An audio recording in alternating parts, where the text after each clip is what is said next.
Go live. There's a drum roll.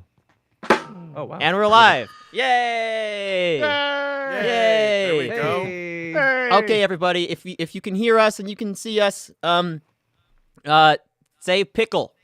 Say pickle in chat, please. Say pickle. Pickles. Pickle in chat, Pickles. please. Where's the pickles?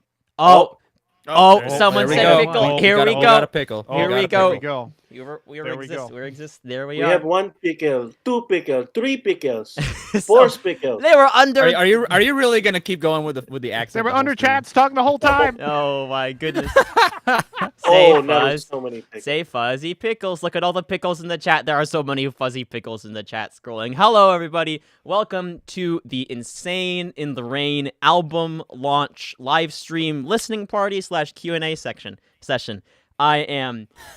First off, I'm so happy to have the whole band here. We don't have any of the video crew here tonight. But what we're gonna do tonight on this live stream is you're gonna get to meet the band.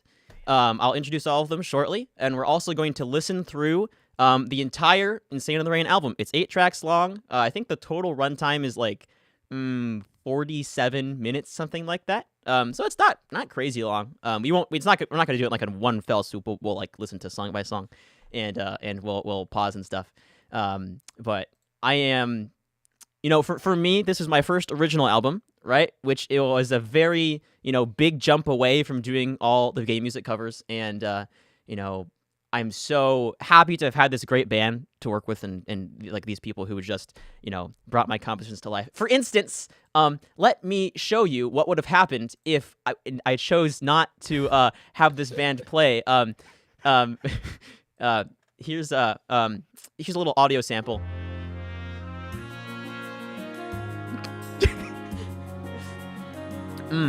Invisible Man has never sounded better. Agreed. Is there a suspended cymbal roll in here somewhere? I wonder. I think this one coming up, maybe. I think right here there is one.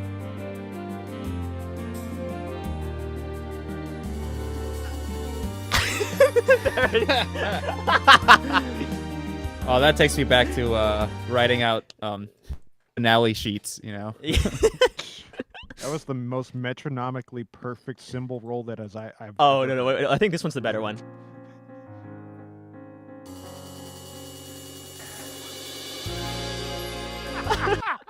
Oh yeah, That's like almost a blast beat. Yeah, almost the blast beat of the album. Yep, those are the mini mock-ups of the album. I guess last thing before I introduce the band, if you click the links in the description, if you're interested in getting the album, you can listen to it on any streaming platform you want, on like Spotify, all the stuff. If you listen on Spotify, there are cool what are they called? The cool Spotify canvas, like these cool little videos that play along with the song if you watch them. So recommend listening on Spotify. You can also go to the link and purchase CDs on Bandcamp. We've got signed CDs, unsigned CDs, and soon we'll have vinyls coming soon. I had announced that the pre-orders would be coming out 2 days ago on the 21st. We're a little bit delayed on that because something happened with the with vinyl production, but I'll post on social media and I'll announce that when it happens. So you didn't miss out on the vinyls. Actually, they just haven't happened yet, and it's totally my fault. So that'll happen when it happens. And then also there's sheet music available for the entire album. And if you use hold on, I have to give you the right discount code. I can't give you the wrong one. What is it called? It is, yes. If you go to the link in the description, insaneintherainmusic.com, and you use the code launch20 on any of your sheet music orders, you get a 20% off on any of the sheet music, including the big bundle that has everything in the entire album, all the scores, all the scores for all 8 songs, all parts for all of the songs, all in sheet music form, all prepared by me.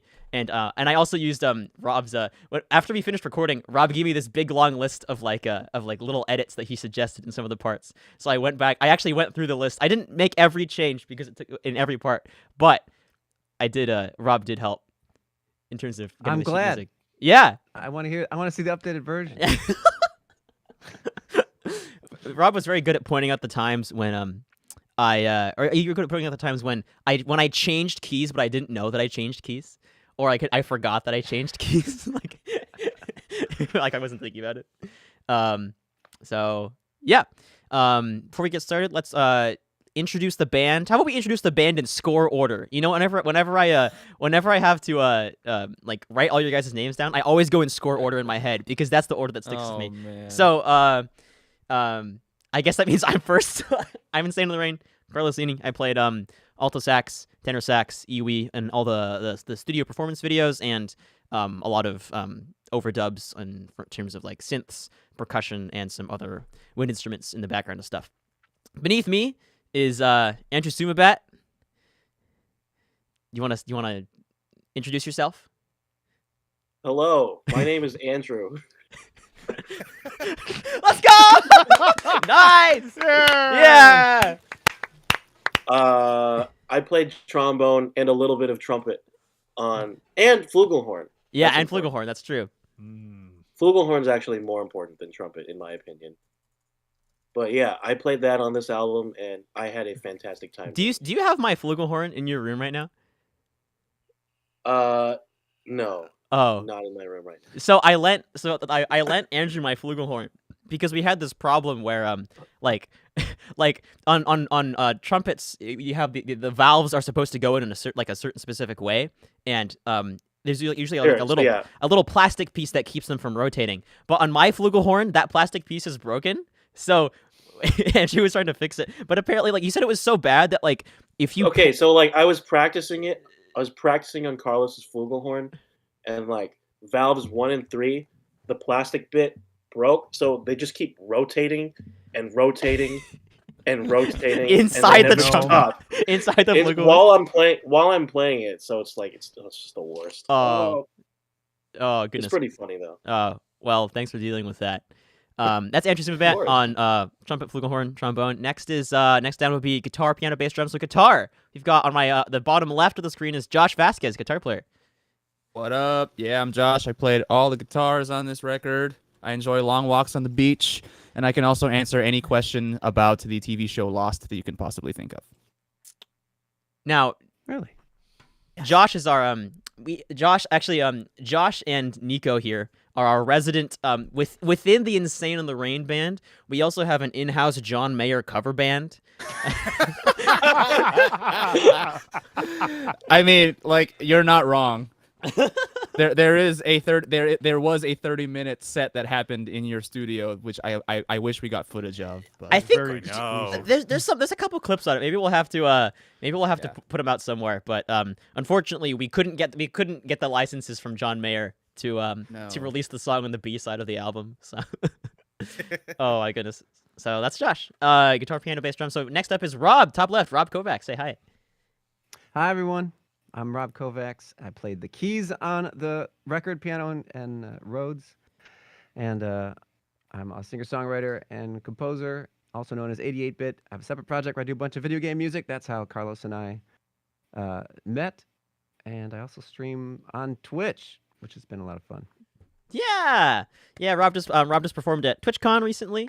I went to TwitchCon at the beginning of the month. He played there. He had a great time. And if you the more times you appear in Rob's stream, the more times he'll sneak like Dire Docs and not that one. No, what do you do? Call Me Maybe. Call Me Maybe. That's the one. Yeah. Wait, how did you mix up Dire Docs and Call Me Maybe? They're both in G. That's what it is.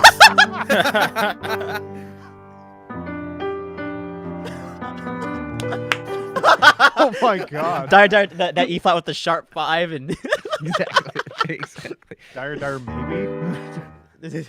That's kind of like saying like, oh, you sneak in Party in the USA. Oh no, that was One Winged Angel, right? Like those are definitely the same song, right? One Winged Angel and Party in the USA. Right? Those are definitely the same song. Oh my goodness. Next up is bottom middle. We've got Nico on the bass guitar. What's up, guys? I'm Nico. I played bass on the album with frets over here. And then the one over here has no frets, so I played both of those on the album, and it was a lot of fun. I make a lot of video game covers on YouTube, and I play too many instruments, but it's a lot of fun. Yay! So I met pretty much all these guys here through the video game music community on YouTube. Nico is a great player of the as he said, the fretted and the non-fretted bass, and soon to be the upright non-fretted bass. Oh, I should have brought that in. It's in the other room. Oh. I'm currently borrowing one, and it's very hard to play, but it's great. Did you end up restringing it? Did you? I tried, and then I had to restring it back because I realized the weight on the bridge puts on the bass is different on both sides because the E string's so much fatter. So I was like, oh, this is gonna crack the side. I better just swap it back. So I'm just playing it upside down, mono neon style, but it's great. Oh Nice. my goodness! Yeah, Nico's yeah, because you're a lefty bassist. Nico's our Yeah. resident lefty. But I think on the webcam it looks normal. So yeah. That's great. That's great. Yeah, we got Nico Neon in here then. Nico Neon, mono yeah. mono Nico. Mono Nico. Oh, I should change my YouTube name to that. Yeah. Oh my gosh, mono Nico. And then last but certainly not least, in the middle up is Dom Palombi on the drum set. Woo! Hi everybody. Paladin Hello, Hammer. Yeah. I don't know why that stuck. His name is Dom Paladin Hammer. I mean, I guess the thing is, I've gotten so many different nicknames on the internet at this point. I don't even know who I am outside of Dom Palumbi. Dom Pastrana. In my phone contacts, you're Pastor Palombi. and then your contact photo is the Olive Garden. If there's people from my community on Twitch that know me, just put some other different nicknames that my community is given. For those that don't know me, my name's Dom Palumbi. I played drums on the Insane in the Rain album by Carlos Eiene, and I'm happy to be a part of such an amazing project. I also Steely lead Dom? a video game.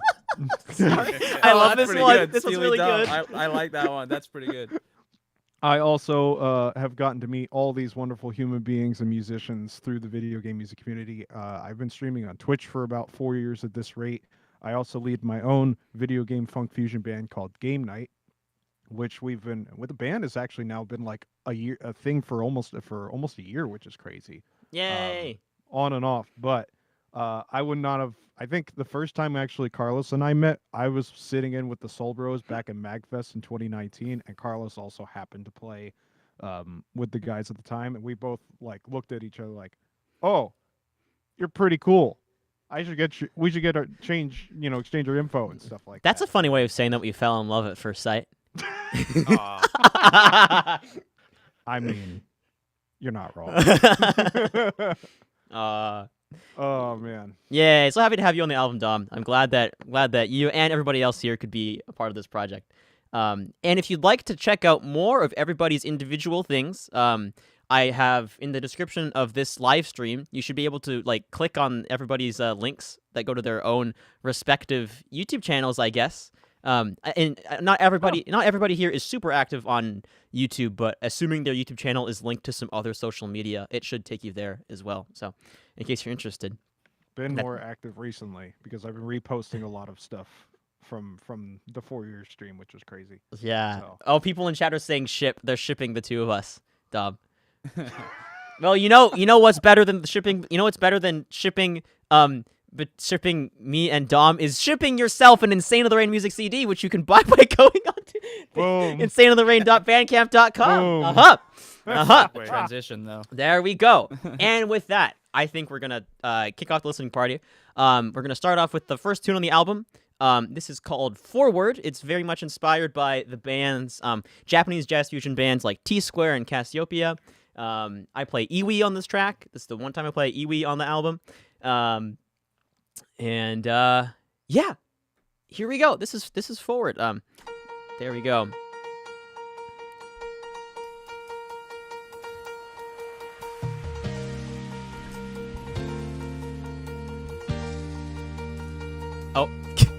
Oh. Bye, Rob.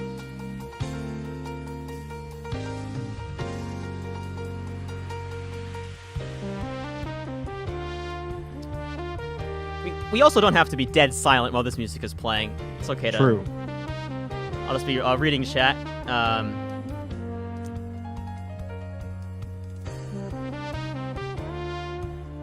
Yeah, it's so interesting with like with T Square, because T Square was such a big inspiration or like a big influence for like the original Super Mario Brothers music. Koji Kondo was very inspired by T Square, and it's funny that like I listened to T Square, and it's inspired me too in a similar way.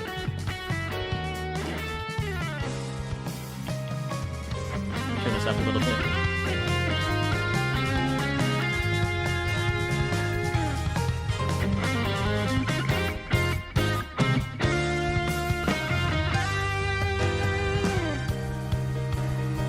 Yes, Chad, we can see you. We can see you.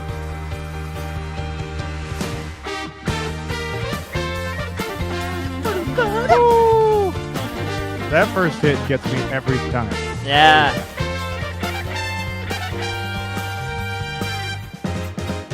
Bassoonist. I love the mix of yours Oh, and Carlos's we have an Usually interesting. combo familiar sound. We should tell that story after the song. Wait, which story? Oh man. The story about the cymbals. Yeah, there's I don't think I know more the to the story. symbols. Yeah, we'll tell you all about the cymbals. This sounds like a Mario Kart menu, man. Anytime someone compares my songs to Mario Kart, I'm just like, thank you. That's good.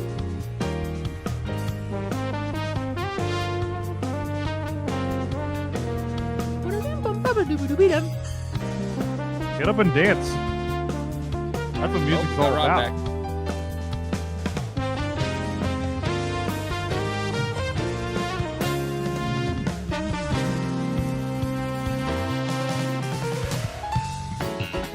Oh, Rob's just in time for his solo. Yep, that was. He was making a grand entrance. If I buy the CD, can I eat it? You can. I wouldn't recommend it, but you could. You might need And to then buy another one to then. listen to. It probably tastes a little better than Nintendo Switch cartridges, but You know, that's one way to make a compact disc even more compact, is by chewing it and then eating it. as long as you don't hide the pieces under your tongue, 'cause it's not a pickle. That would hurt.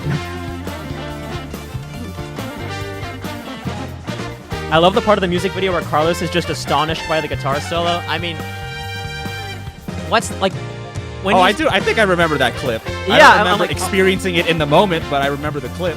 I was astonished by your guitar solo. Thank you. I don't know what the heck I was doing. Here it is. I think I remember which part it is too. Is when I start doing all the chromatic stuff, right? It's somewhere around. I don't remember where it is. I think it's like around right here. I'm probably like.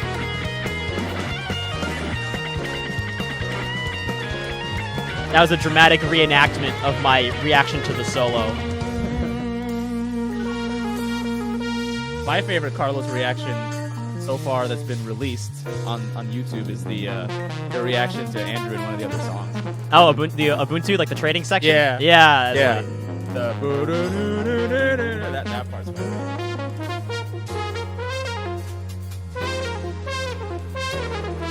Ridge Racer? Oh yeah, that OST is great. The Did I dumb. get paid in nachos? Delicious.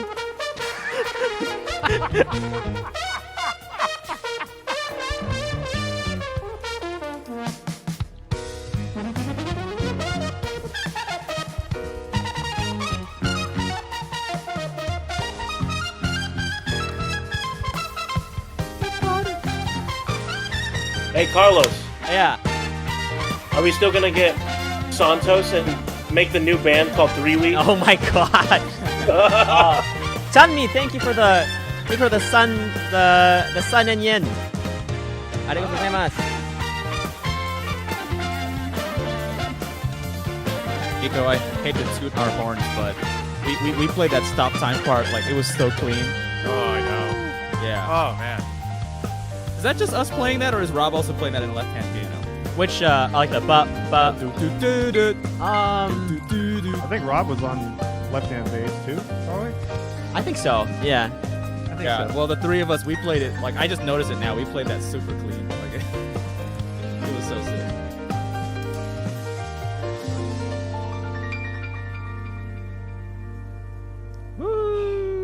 so good, man. Yeah. Oh, Rob, that tickles my heart every time I hear that outro. Yeah. Thank you. Yay, that was Ford. Yeah. First track on the album. Oh my gosh. I want to tell I forget who it specifically was in chat who brought up the story, but I want to tell the story about Dom's cymbals and what happened before this gig. So I completely man. forgot about this. Just until right now, like I forgot this even happened because it all worked out. It was man. okay. I still remember vivid as day. Yeah. If I remember correctly, Yeah, you should start- context. Yeah.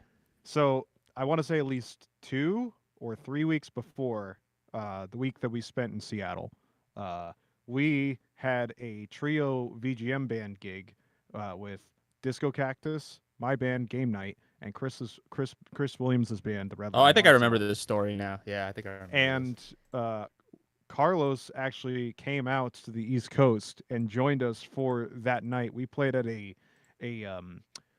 was a retro game bar in New York City in Brooklyn called Wonderville, and it was pretty much like a marathon. I played with all 3 bands. Carlos played with all 3 bands. Chris Williams played with all 3 bands. There were at least 4 of us in the collection of, all 3 bands that we literally playing 3 sets of music straight. I also remember we had a rehearsal prior to the gig, and I ended up having really bad gas from having a chicken wing from Chris's dad at the time, which then This is all Chris's dad's fault. No, it's that's not what we're saying. No. It's not what we're saying at all. Which unfortunately then started to lead to I actually had some medical problems from picking up gear whilst having very significant bloating in my stomach or something like that. It felt like I had some pulled a nerve or something like that, and I actually had to go get checked at the via a couple of doctors. So Carlos and I were talking back and forth of, am I even gonna make this week? We actually moved the flight that I was originally supposed to fly out a couple days later to give myself more time to rest. And I've never flown with my cymbals before, with this stuff. From what I understand, a good rule of thumb is, as a drummer specifically, you don't want to fly with your first choice of cymbals because there's always the chance of it getting lost in transaction of luggage with airport stuff, and then the next thing you know, it's your cymbals don't come through. So Carlos and I were talking back and forth of how I was feeling, and also just what cymbals he had that I could use, so I didn't have to bring so much stuff. Thus ended our combination of multi. I usually use all Sabian stuff, but I only brought a few stacks and things. But yeah, I ended up being okay by Thank the end of the goodness. week, and thank God. Thank goodness. I was gonna be really sad if I could not make that week, because that was the one thing I didn't want to happen. But yeah, I used his flat ride. I used Andrew's 15-inch hi-hats. Well, so I took those from Andrew several months before, so I Still has them. I still Carlos have has them. them. Well, I went over to his place. I was helping him mic drums, and I was like, "Hey, do you use these 15-inch hats?" And I was like, "You're like, no, not really. Can I take them because they sound good?" They're K lights, by the way. They're good cymbals. Yeah, Cymbals. they're good. Yeah. That's why we used them on the album. Yeah. Fire. So, yeah, man, I'm so glad that you turned out okay, Dom. That you Same, ended up being okay. same. It was just a minor thing from whatever it was. The other thing is the other reason I'm happy about that is because it validates me having so many cymbals at my house, despite not being as good of a drummer as you are. I mean, having all that stuff there. If we didn't have that, that would be a problem, right?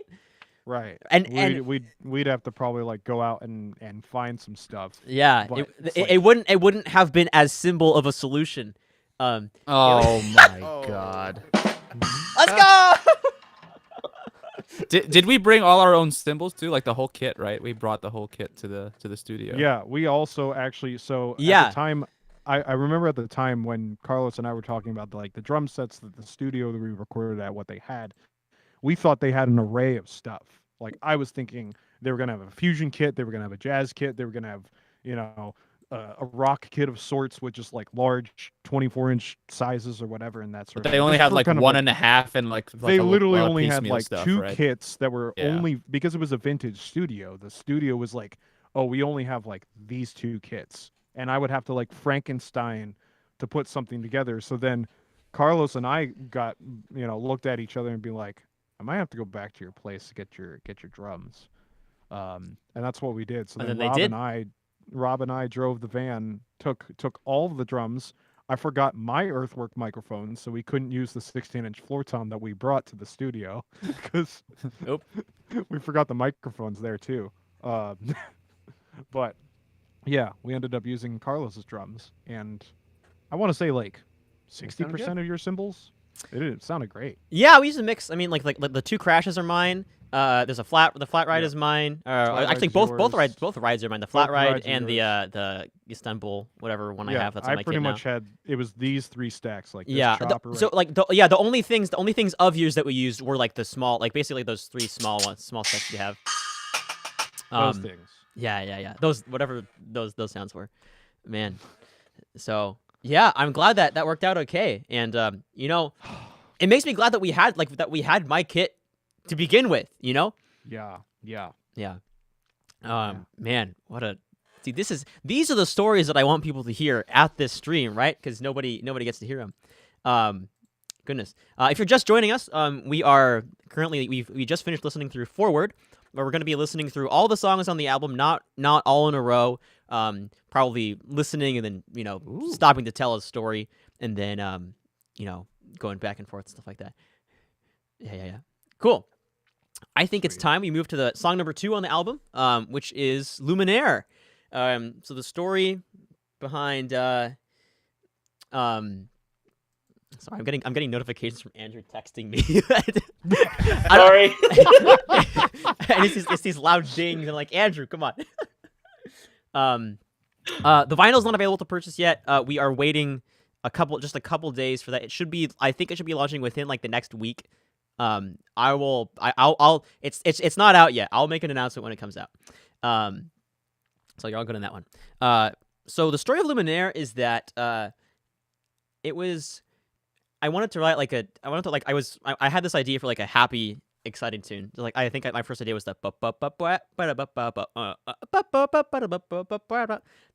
it's just a very pentatonic lick, and I decided to call it Luminaire because it's named after a move that Chrono, the main character in Chrono Trigger, learns and uses. So everybody in Chrono Trigger has their own element associated with them. Some characters who are magic users use a lot of elements, but Chrono's is light, and at one of Chrono's strongest attacks that he learns towards the end of the game is called Luminaire, where he like rises up into the sky and like lets out this thing of light, and like it's like a screen nuke kind of thing. And my idea for like the Luminaire is supposed to be like a feel good, just like a feel good song. And what the vision I had was, someone being able to share the light that they have inside of them, and like letting it burst out in the form of whatever thing that they create into the world. In our case, it was music. Less letting out the light of our respective instruments out into the world via luminaring. So then we started using Luminaire as a verb, which is like Luminaire. Yeah, to Luminaire. So Rob Luminaired all over the piano on this song, and then Dom promptly Luminaired after Rob finished luminaring. So that's the story of Luminaire, and here we go. Here's the track. It opens with a fretless bass melody played by Nico.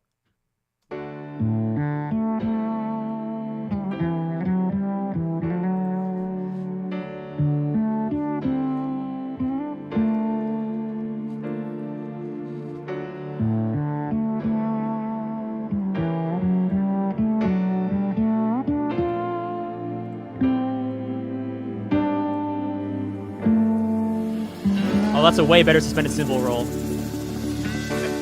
not metric enough.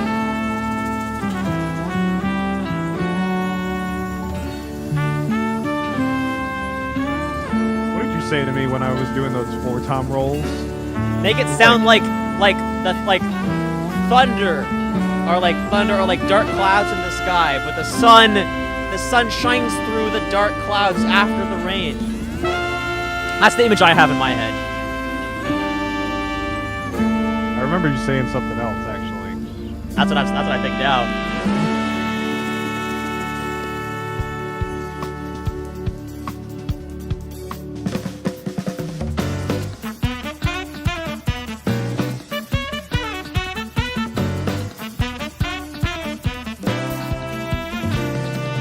Sarah, we'll have music videos for every track on the album. Only 4 have released so far, but we're releasing the rest over the next couple weeks.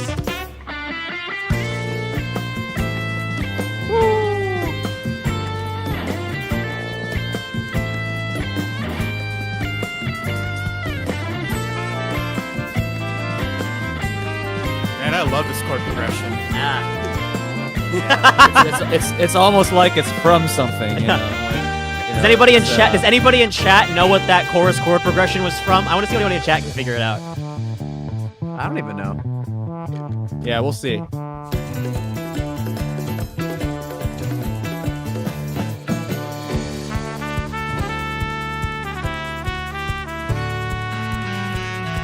Thank you, Sean. I'm glad you like my tone. What up, Tabor?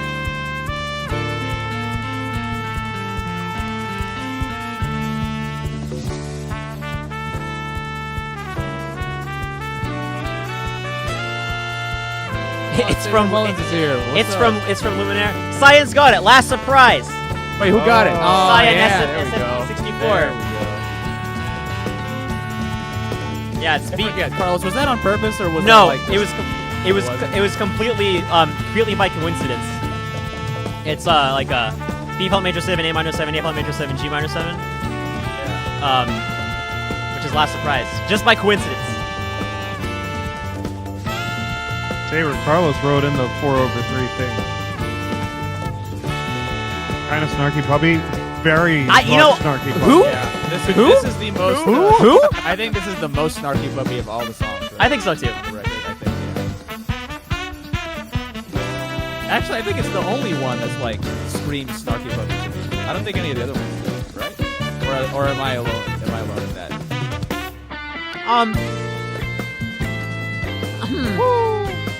I think there's little influences in all the tracks, you know, little bits in the different parts. But this one is definitely the most holistically. It's like Snarky Puppy, but I think this chorus part is like very Pat Metheny in my head.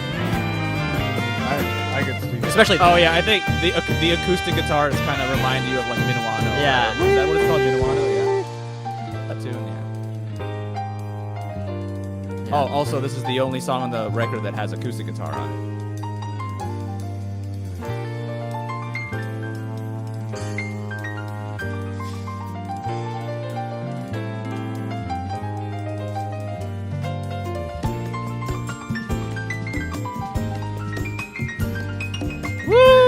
I love that. I love Hello, that. hello. I like how we all have the same favorite part of Rob's Yeah, I know. that part. My favorite part too. Yeah.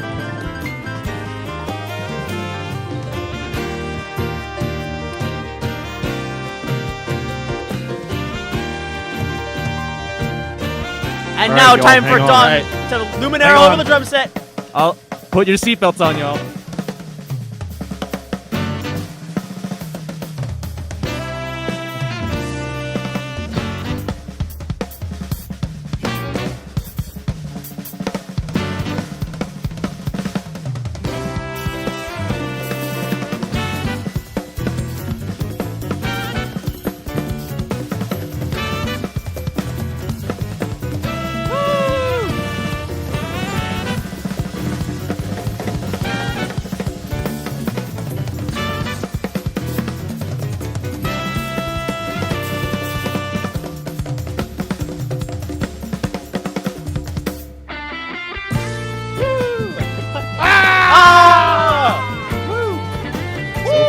So clean. Hey, fun fact, somebody actually transcribed that drum solo. It's already been transcribed. Really? Yeah. It's already been Wow. transcribed. It's just like, They get a free I'm pin? shocked. Yeah, I gotta send them the pin. They do get a game night pin. Oh, I love the quarter notes here. I love this part.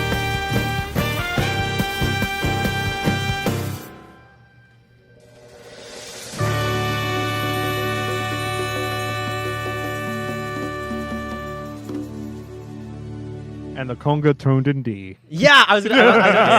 Yeah, if you listen to the very end here.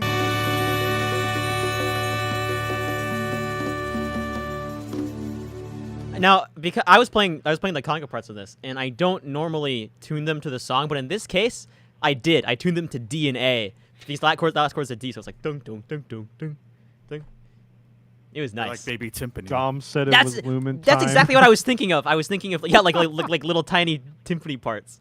Oh man, there's this wind ensemble piece called Chorale and Shaker Dance. I don't know if anybody in chat is familiar with it. I have from my my wind ensemble background, but there's a part at the end where it's like it goes dong bong bong bong bong bong bong bong with like a bunch of weird chords on top, and that's the energy I was thinking of with that little conga part at the end. Played triangle in wind ensemble back in high school. You did? Does that count as a wind ensemble background if I only played the triangle? Well, Only play the triangle? I mean... triangle's pretty important. If it comes in on time, which I usually didn't. Have you Josh? Have you It's ever like 50 measures of tacit, and Josh, I have count you- wrong, have and you I ever, come in on 47. Have you ever played the electric triangle? Did not even know that was a thing. The electric triangle. So,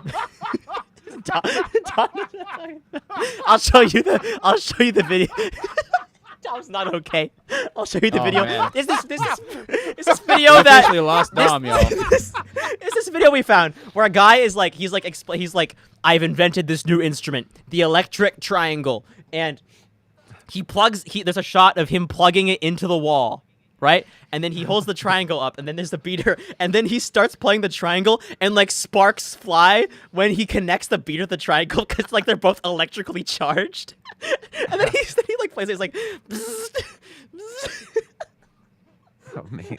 That instrument must be absolutely electrifying to play. Yeah, well, the thing is like most triangle beaters have like a rubber bit that you hold, right? So like it's not Yeah. gonna shock you, so it doesn't go there. But oh my gosh, That's funny. You should have put one in Luminaire, man. You should have put an electric triangle. one in There's there. Yeah. where's there's triangle at the end. Not electric triangle though. The studio. The studio's room was it was too it was against their policy because they had fire code. We couldn't play the electric triangle because of the fire code of the building. So I incorporated that into the arrangement. I would like to say actually, like the time I remember when you were reposting the clip of my drum solo like on social media and stuff like that. Yeah. I remember doing like a story where I was like, Carlos gave me the green light to go ham on this tune, and then you sent me a DM on Instagram, and it said my favorite Dr. Seuss book, Green Lights and Going Ham. Yeah. I told yeah. That was That was my favorite thing to have at that diner next to the hotel we stayed at. Green lights and Oh, ham. that- right? yeah! Green lights Oh and going my ham. gosh. Right? Green lights and going ham. That was funny. That was funny. You had that like 3 days in a row. Like I had that every day except for Pretty one much because pretty I much wanted to every day. try something different on the one day, and then it wasn't good. So I was like, okay, I'm going back to the green eggs and ham tomorrow. Yeah, there was a diner that was like 5 minutes from where we stayed. So we pretty much went there 5-minute every- walk. 5-minute walk. Yeah, it was really actually, close. Yeah, 2-minute drive. Yeah. Cool. With that, let's move on to the next track on the album, which is Invisible Man. I feel like should I give the introduction for this one before or after? I say After. I think after. It's up to Okay. you. Let me just play the song, and then I'll talk about it a little bit. Okay. Here's Invisible Man.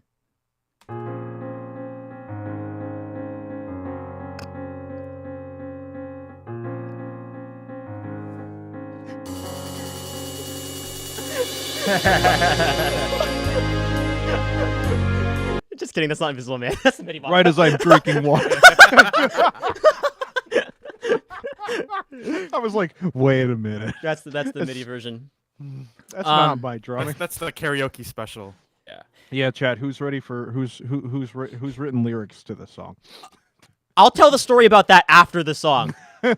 Because Josh and Rob know this one. They know about the. They know is about. this the story you told us about at TwitchCon? Yeah, that is the when story. I met up with you here? Yeah. Yeah, okay. yeah. Okay, I think I'm okay.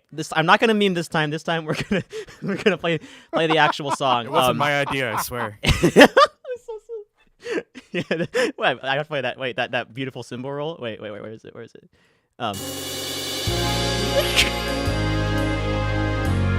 Good old Hallian Sonic SE from Dorico. Sounds great. Okay, here's the actual recording for Invisible Man.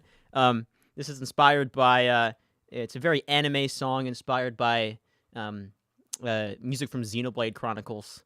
There's the Budapest Strings are playing strings on this one.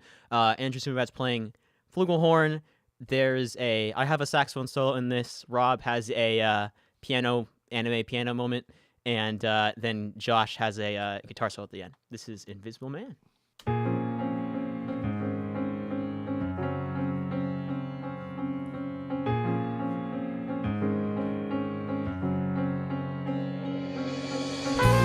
Ah, that's so much better. Ah, yes. Woo!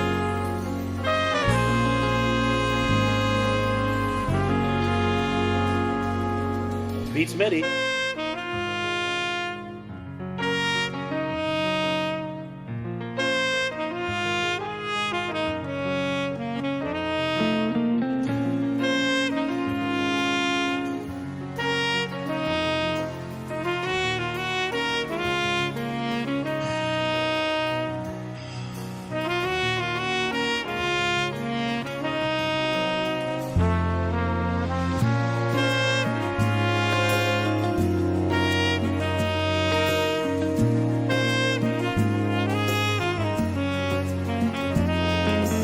The mix is so wide, man.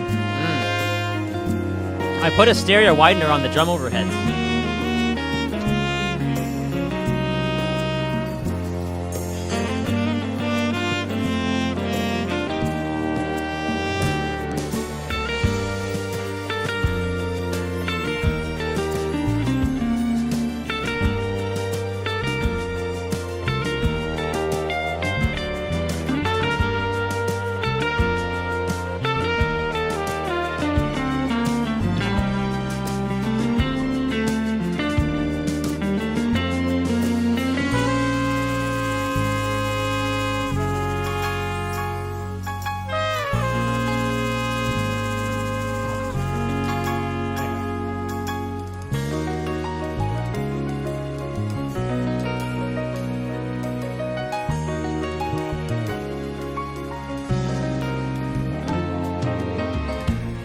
That was the teaser anime piano moment.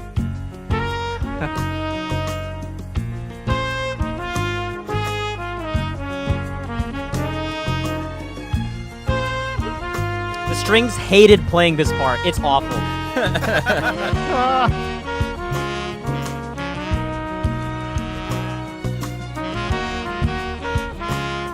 This is my favorite. This part.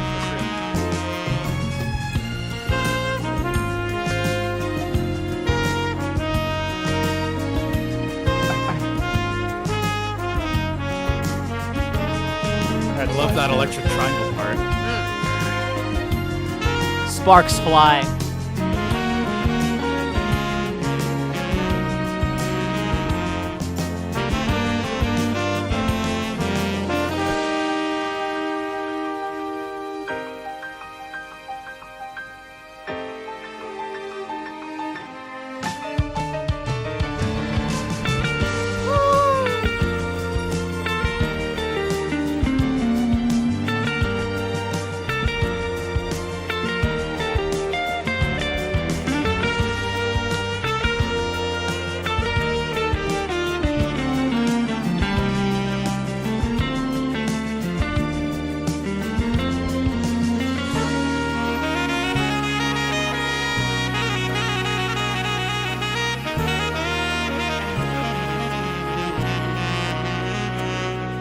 Hot cross buns. Oh yeah. I kept thinking about that when we were recording that. I never heard that till now. Holy crap. It's like the Oh. same thing, like six. Anime moment.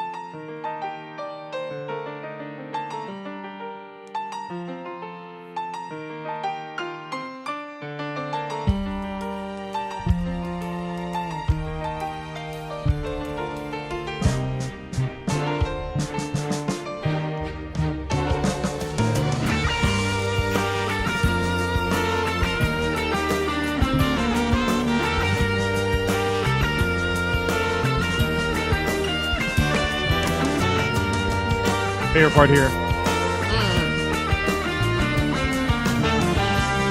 Oh wait, we're in Take third us gear? home, take us home, guitar man. Let's go to sixth gear.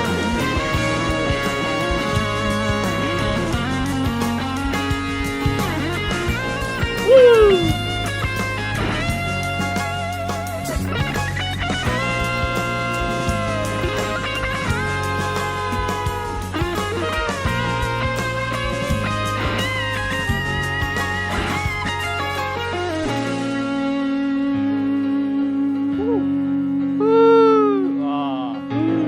That never gets old. Never. Never will.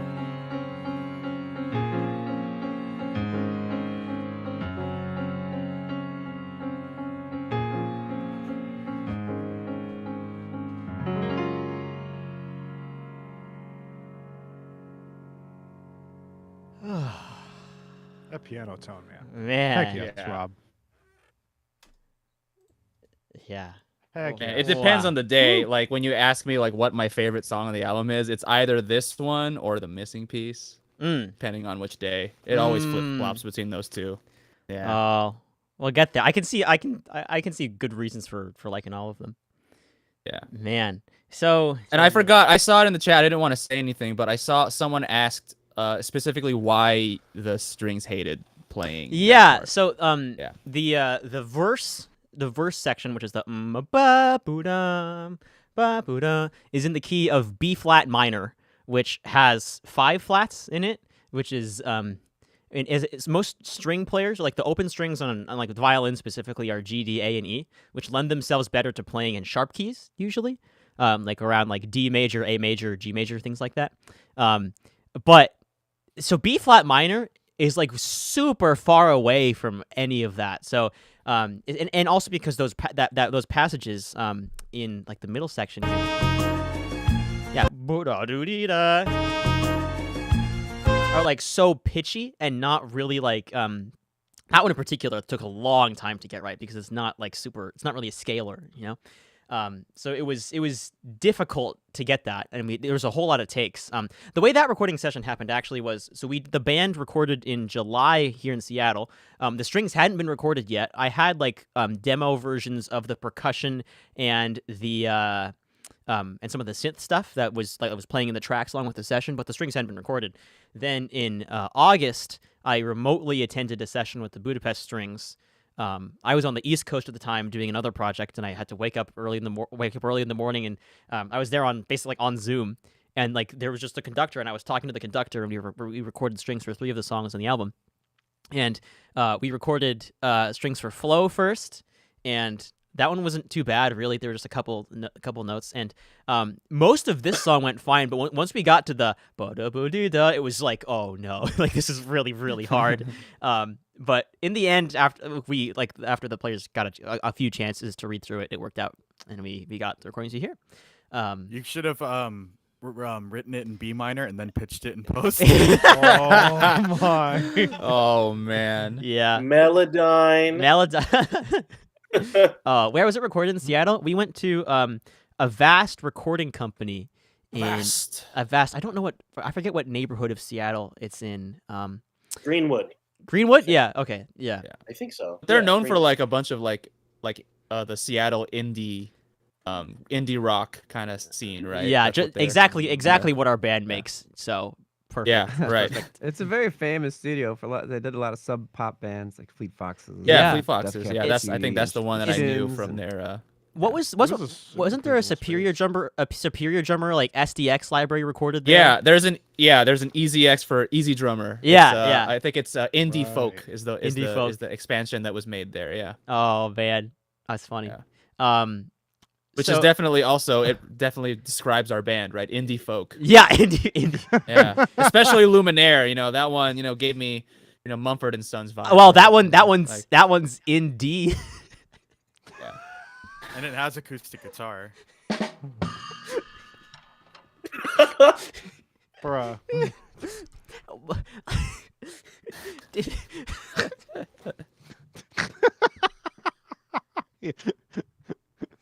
Man, all you have to do to be an indie game composer is write game music in the key of D.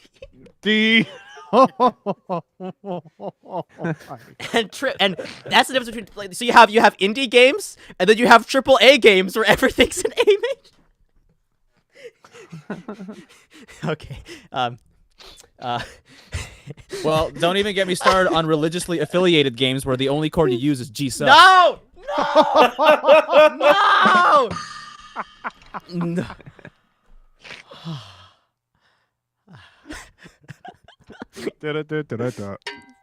Oh, my piano's not on. Okay, complete opposite vibe. Let me take the last. Andrew's got to leave us in a moment, but I want to I'll tell the story of Invisible Man. Right. Yeah. Steph's in the chat, right? So yeah. Oh wow! Actually, Yeah. I could. I don't know how far I want to go in this story, but I'll tell the first part of the story. So If we're going too far, Steph, please stop us. If we're Make sure to leave right now before he tells that story. yeah. Bye, guys. Andrew, do you have to leave right now? I have okay, I can stay for like a couple minutes. Well, I'm saying like, do you want to? Because I don't know how long this story is gonna go. It might go for a little while. So I think Oh, we should really? we should say goodbye now.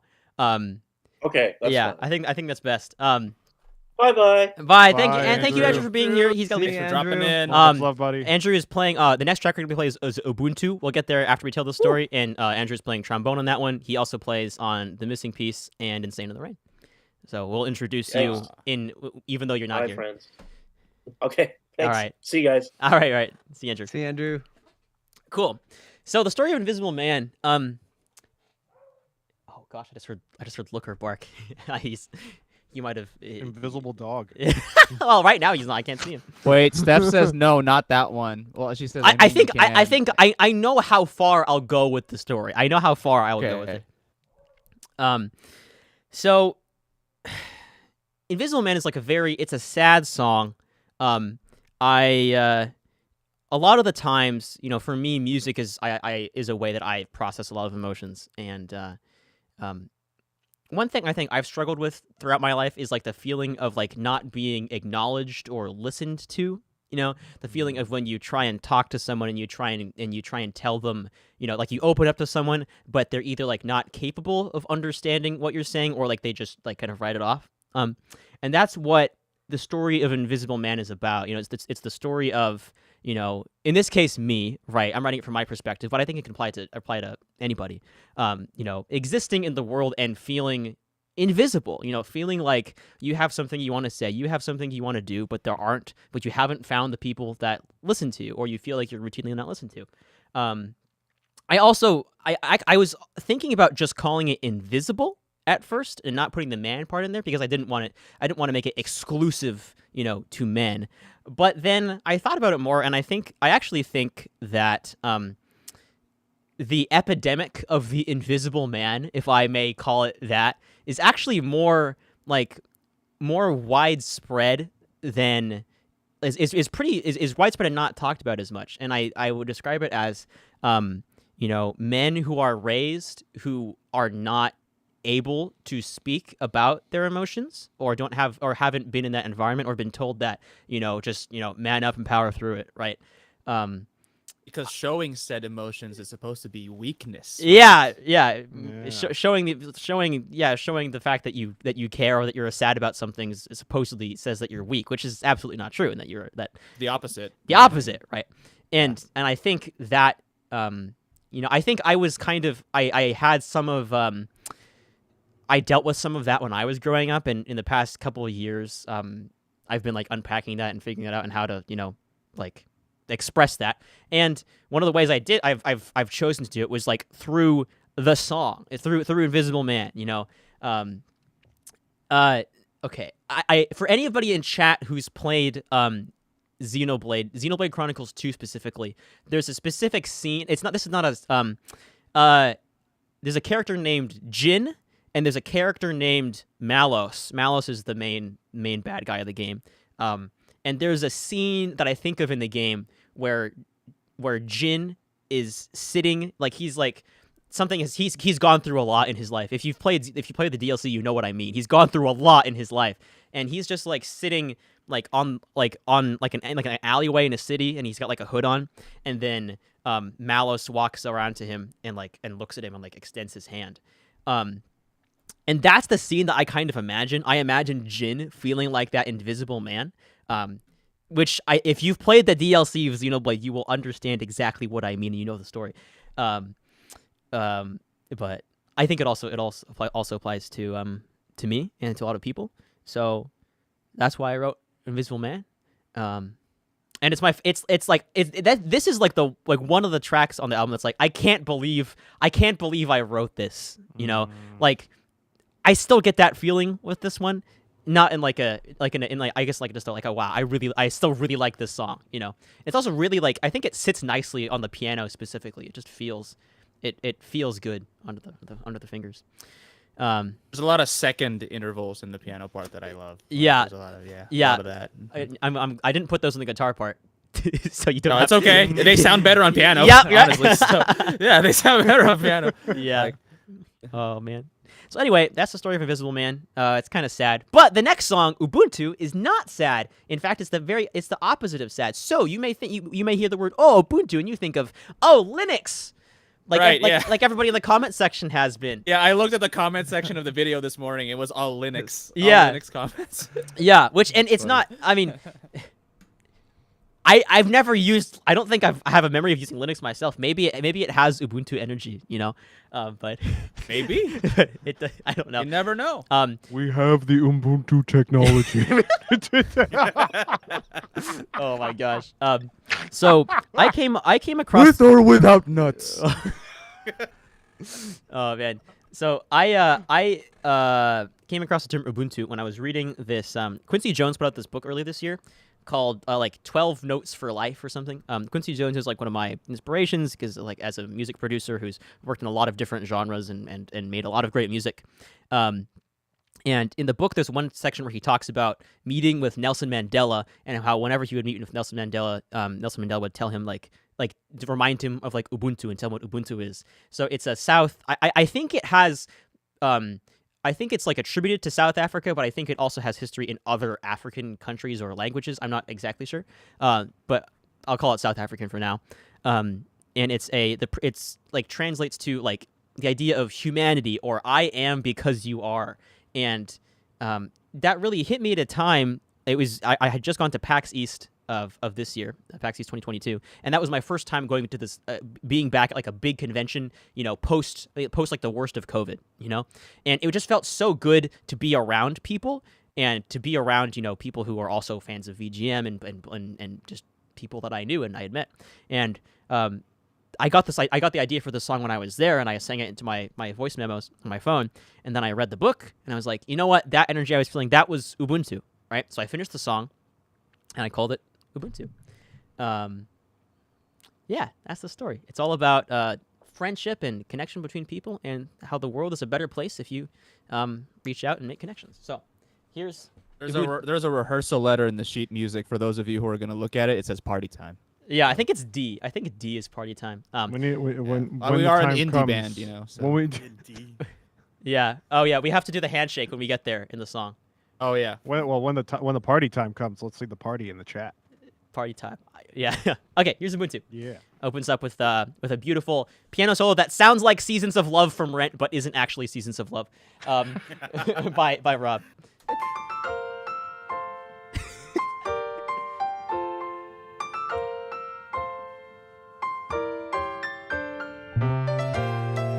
I just noticed that now, the Seasons of Love thing. Yeah?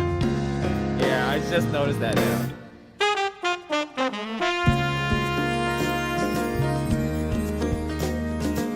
I love this vibe. Chord progression. Voicing. This right here, Carlos, is 3 notes, but it's like one of my favorite guitar parts you wrote for this album. Yeah, I thought you would like it. And it's only 3 notes.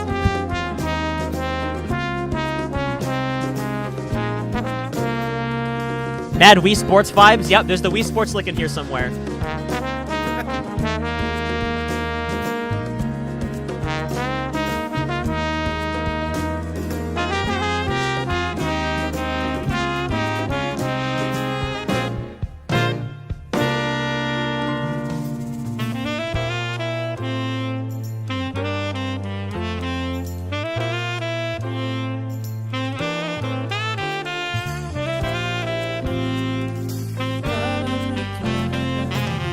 measured in love.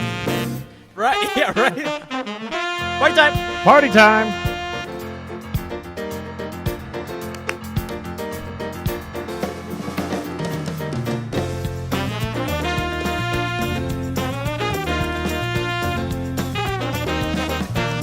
Here we go.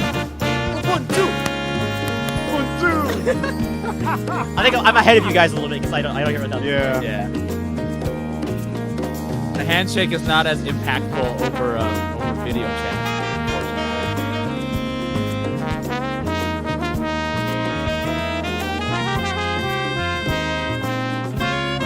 There's Wii Sports. I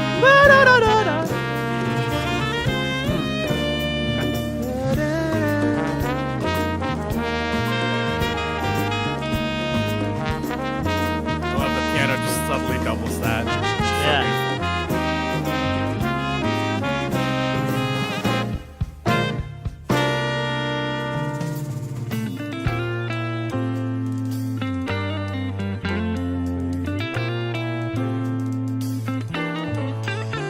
Ah.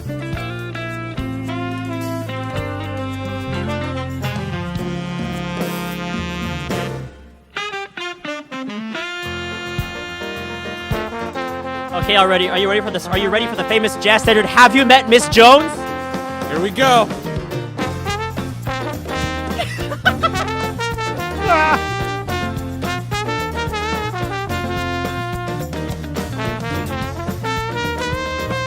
This is Andrew on trombone.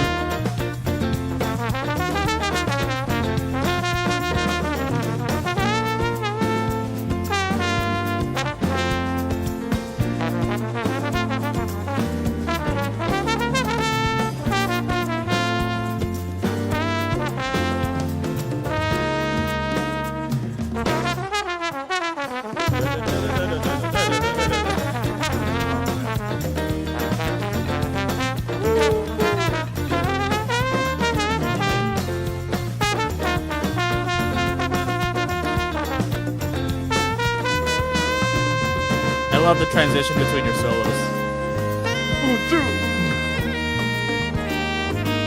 That was very conscious. I matched his note. Yeah. Yeah. I love that lick at the end of the solo. Yeah, end of the solo. So I love our interplay here. That's Ubuntu. I am because you are. Yeah. I love this lick.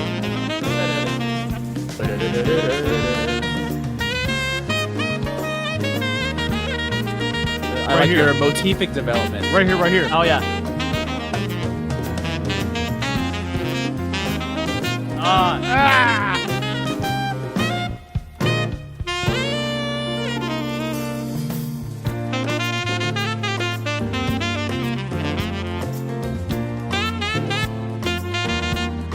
I don't know why, but this part always makes me laugh. This part of your solo.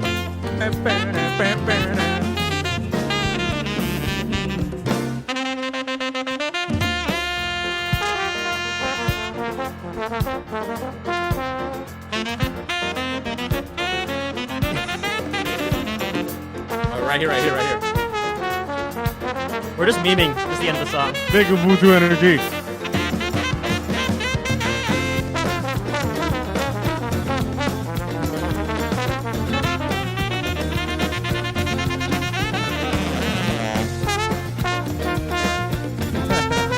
Oh, Super Mario World. Wait, Mario? Wahoo!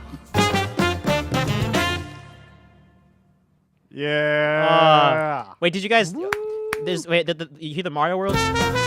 What? No.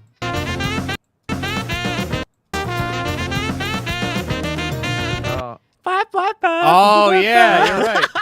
Yeah, you're right. Was that Kiss conscious? me. The harder you Mario the World, harder yeah. you look, the more you realize the game music never left at all, right? Yeah. Right? Yeah. Oh.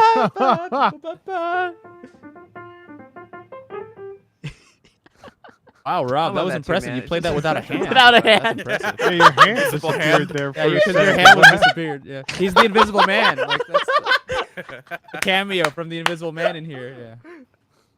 It's like in Back to the Future, right? When he looks at the picture and like his siblings are disappearing. It's like that. If anyone's seen that movie, I know it's old, but yeah. Oh my I don't know if you noticed the picture in my house back. Oh, there. there it I don't know if you is. noticed Yeah. Oh, look Oh. at that. Did you green screen Big that fan, in? Big fan. Wow, Well, how much did it that's what I was cost? How much did trying it to cost do. to get that printed? Wow. Yeah, a good like couple grand. It was How worth do, it. how, do you know that guy? I don't recognize him, Rob. That picture looks like he's dead. Like it looks like he's ascended. That's what somebody said on Instagram. It was like, this picture looks like you've died and ascended. That's great. I mean, Oh, I guess you went up insane in the rain. I guess so. I was messing around during the stream because I was trying to get my virtual camera to work and it wasn't working. So I took a screenshot of my background. So right now this is a fake background, but that's how this is working at the moment. Oh That's my. why I'm invisible. Because That is great. my Genius. room is a fake background right now. It was fake all the time. Oh no. Rob's the invisible man. Rob's the invisible man in Rob this is stream. there you Are go. you okay? Is everything all right, Rob? Do you need someone to talk to? Wait, I'm good. wait, did you spin your? Yeah, it's fun. Hey, Carlos, in the chat, Dre Plays Games says this album is your obituary. No. I'm knocking on the wood. I don't want to do that. No, thank you. No, thank you. Oh my goodness. Wow. Wow. Man. All right. This Let's is not the conversation I thought we were gonna have after was- Ubuntu No. of all things. Yeah. Of all songs. Yeah. This conversation I is was very the worried you opposite were of gonna play Ubuntu. the one with like the extra hit on the on beat one. I was waiting for that. I did Oh not. yeah. Do you have that? Like, can you just pull that up? or- It's in the Discord. It's in the Discord. I don't want to mess up the stream layout and pull it up. Yeah, and we'd also have to like dig through the Discord. To Yeah. find it, Wait, maybe too. hold Yeah. on. There was one take where like we're doing great, we're getting to the very end, and then like it's that last chord, and I play it. I don't know, one beat early than the rest No, of the you band. like because we Oh, all one beat late. we all anticipate, and then you hit That's on right. the downbeat. Oh and it man, was- but like Very it was confidently though. it was the most confident downbeat I've ever heard Rob Oh, play yeah. ever. Bump. It was Solid downbeat. confident. It was confident enough to where it felt like no, the downbeat is right. Like you, Right, yeah. I had to look at my music and be like, wait, are we supposed to hit Yeah. the one? Yeah, I don't know. I don't know where the clip is. It's in the Discord somewhere. I don't want to. It was such a confident downbeat that like 4 out of 5 of us doubted you ourselves had, in that you moment. had to be there. It was one of Yeah. those things you had to be there. Oh my goodness. Ba, Cool. ba, ba, ba, ba, ba, ba, ba. Yeah, that's- Yeah, there it is. Yeah, but it was so confident. Oh yeah. So our man, our Ubuntu handshake. Should I tell them the Ubuntu handshake? I think I should tell the stream. I think they can. I mean, yeah, sure. It's why an not? Like, exclusive enough club. So yeah. there's It's a kind of I guess like the funny thing was I always looked at Josh in the studio with like playing the and I said Ubuntu like on Ubuntu! that last bit. Yeah. It's just for a joke. And I still, it's Here it is, here it the is. thing is, I still. Oh, Right. Go ahead. so ba ba ba ba ba ba ba ba. So ba ba ba ba ba ba Ubuntu. Like Yeah. Yeah. it still cracks me up thinking about it. Like, yeah. you know, like Dom, if we ever play a gig and I look back at you and you do that, I'm gonna break. Like, That's I'm only gonna play that like when you're on the same gig as me. but you're gonna pull it up in the middle of like playing like giant steps or something. Ba ba ba ba ba ba ba ba ba ba ba ba. And you guys are gonna know exactly what to do.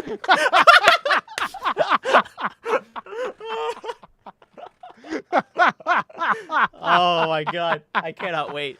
I can't wait for that Oh, inevitable man. moment that I'm sure will happen. I'm gonna have to practice that rhythm in a all big the band time. gig, next time you play like April in Paris, you know, like at the end, like one more time, boom, boom, boom. Yeah. Oh my gosh. Oh my gosh. Oh man. So if you're just joining us, we are Cyan, thank you for the donation. Huge fan of you and your music. Very Thanks, much man. 20 very bucks. much appreciate that. Thanks so much. Is If that you're New just Zealand dollars? Oh, yeah, But that do you is. have a painting of Carlos in your house? How big of a fan? Oh, well, hold on, Mm. Rob. If you go over to that painting and you jump into it, does it transport you to the Insane in the Rain Super Mario 64 level? Oh man. No. Which, by the way, Rob has a lo-fi piano album of music from Super Mario 64. Yes, he does. It's really does. good. In fact, It's beautiful. let me introduce the band one more time so all of you in the stream can know who to check out. I'll do this quickly. I'll do it in score order, as I usually do. Who is no longer with us, the real man who has left us early. No, he didn't die. He just had to go. He's now the invisible man. Yeah, the Invisible Man. Andrew Sumabat on the trumpet, flugelhorn, and trombone. He just played the trombone part on Ubuntu, the last song we listened to. On guitar, bottom left, we've got Josh Vasquez in the dark Namaste. in the dark room. Top left, you've got Rob Kovacs on piano. Rob has his the album I was referring to is he has a Super Mario 64 lo-fi piano album, or like lo-fi, basically with like it has like he's Yeah. playing piano and it's got also some lo-fi production on it. It's really good. I listen to it pretty often. It's really good. The Save Data Select Thanks, theme dude. is my favorite off that It's album, really Rob. good. It's my Oh, favorite. Is yeah. that? Thank that you so one. Yeah. much. It's so good. You should all check it out. Yeah. Bottom right, we've got Nico Mendoza on the bass, both with frets and without. Who I think we've gone through all the songs in which you played fretless. Which is you played Oh, yeah, coincidence how Yeah. that happened. Yeah, you played fretless on Luminaire, Invisible Man, and Ubuntu, which was the last three Mhm. songs that we played. So just a coincidence. And then last but not least, in the center middle, we've got Dom Palombi on the drum set. Yeah. Yeah. Yeah. Dom streams his own stuff on Dom Palombi Music on Twitch.tv. Nico makes his own game music covers on Nico Mendoza Music, and you also do some other stuff. Josh, you tour, right? Yeah, and every now and then I post a cover when I feel like it. Yeah. I'm working on one right now, actually. Oh, really? Mhm, Oh, I didn't know mhm. about that. You'll have to tell us after Yeah. the stream. Sure. Man. Yeah, he's on the Paul Simon National Tour. It's a big. No, tour. it's not the Pretty Paul awesome. Simon. And I've seen the Like- show. Oh, it's a different one. No, not it's a with Paul Simon. It's a yeah, Paul it's a Simon tribute. It's a tribute. Not- It's not- with yeah, actual not Paul with Simon. Paul Although Simon. if Paul Simon is watching this stream, like I'm down to play Simon for and you if you Garfunkel want. music. Okay, if Paul Simon's actually here, I yeah, highly I'm down. recommend. I've He's heard really the stream. good. I've heard him play. He's top tier. Very tier. good. Very good. So the next track on the album, we're getting into the back or the back half of the album. We're on the anchor leg right now. Is that what they call it? The anchor leg, the third lap of the 400 of the mile. This is track number 5. This is Resistance. Now the story behind Resistance is that Oh yeah. I have such a hard time writing battle themes or like really high energy music. I just think I skew towards a bit of the chiller end. I mean, I think that's kind of natural with like my I come from a jazz background. I play a lot of jazz. I like acoustic instruments. And doing stuff and I don't play a whole lot of like electric guitars or loud amplified stuff. And so I've never had like the big I've never had like I don't have as much experience playing like heavy intense rock stuff. But I was like, I want this album to have something that's like that.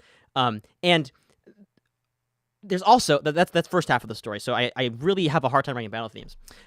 There's also this book I read called The War of Art by Stephen Pressfield, and it's a book about struggles that creative people face, and it's about like one of the classic like how to overcome your inner creative and win your creative battles, things like that.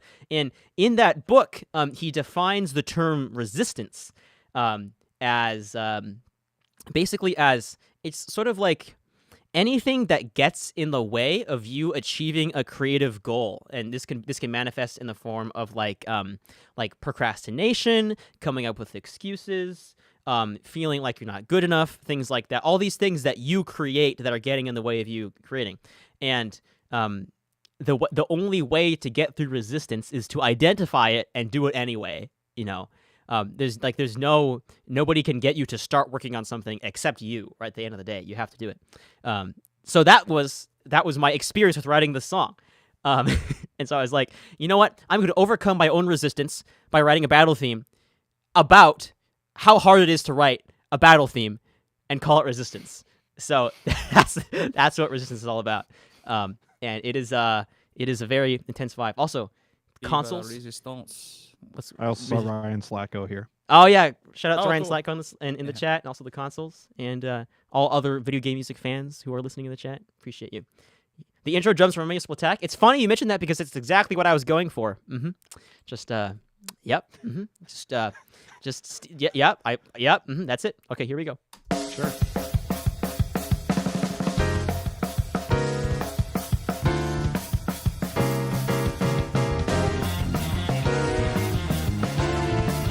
Stank bass activated.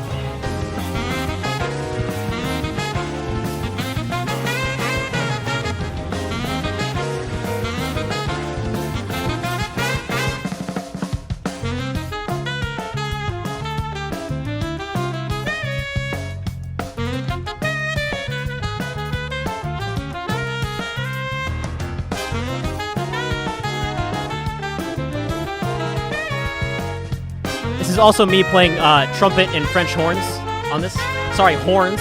Trumpet and horns on the soundtrack.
Okay, it gets a little crazy here. I'm gonna turn it up.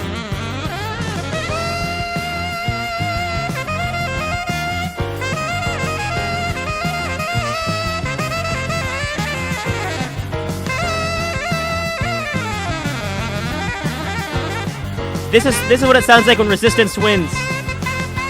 Yep.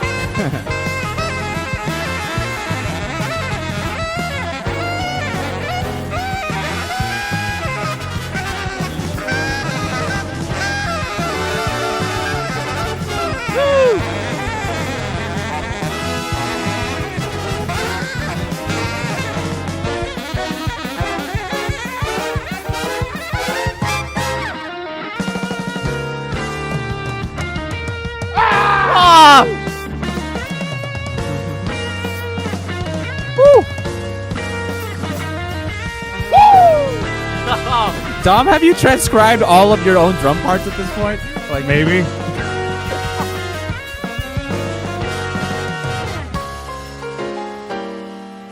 I mean, I got to relearn them at some point too. That's the other thing.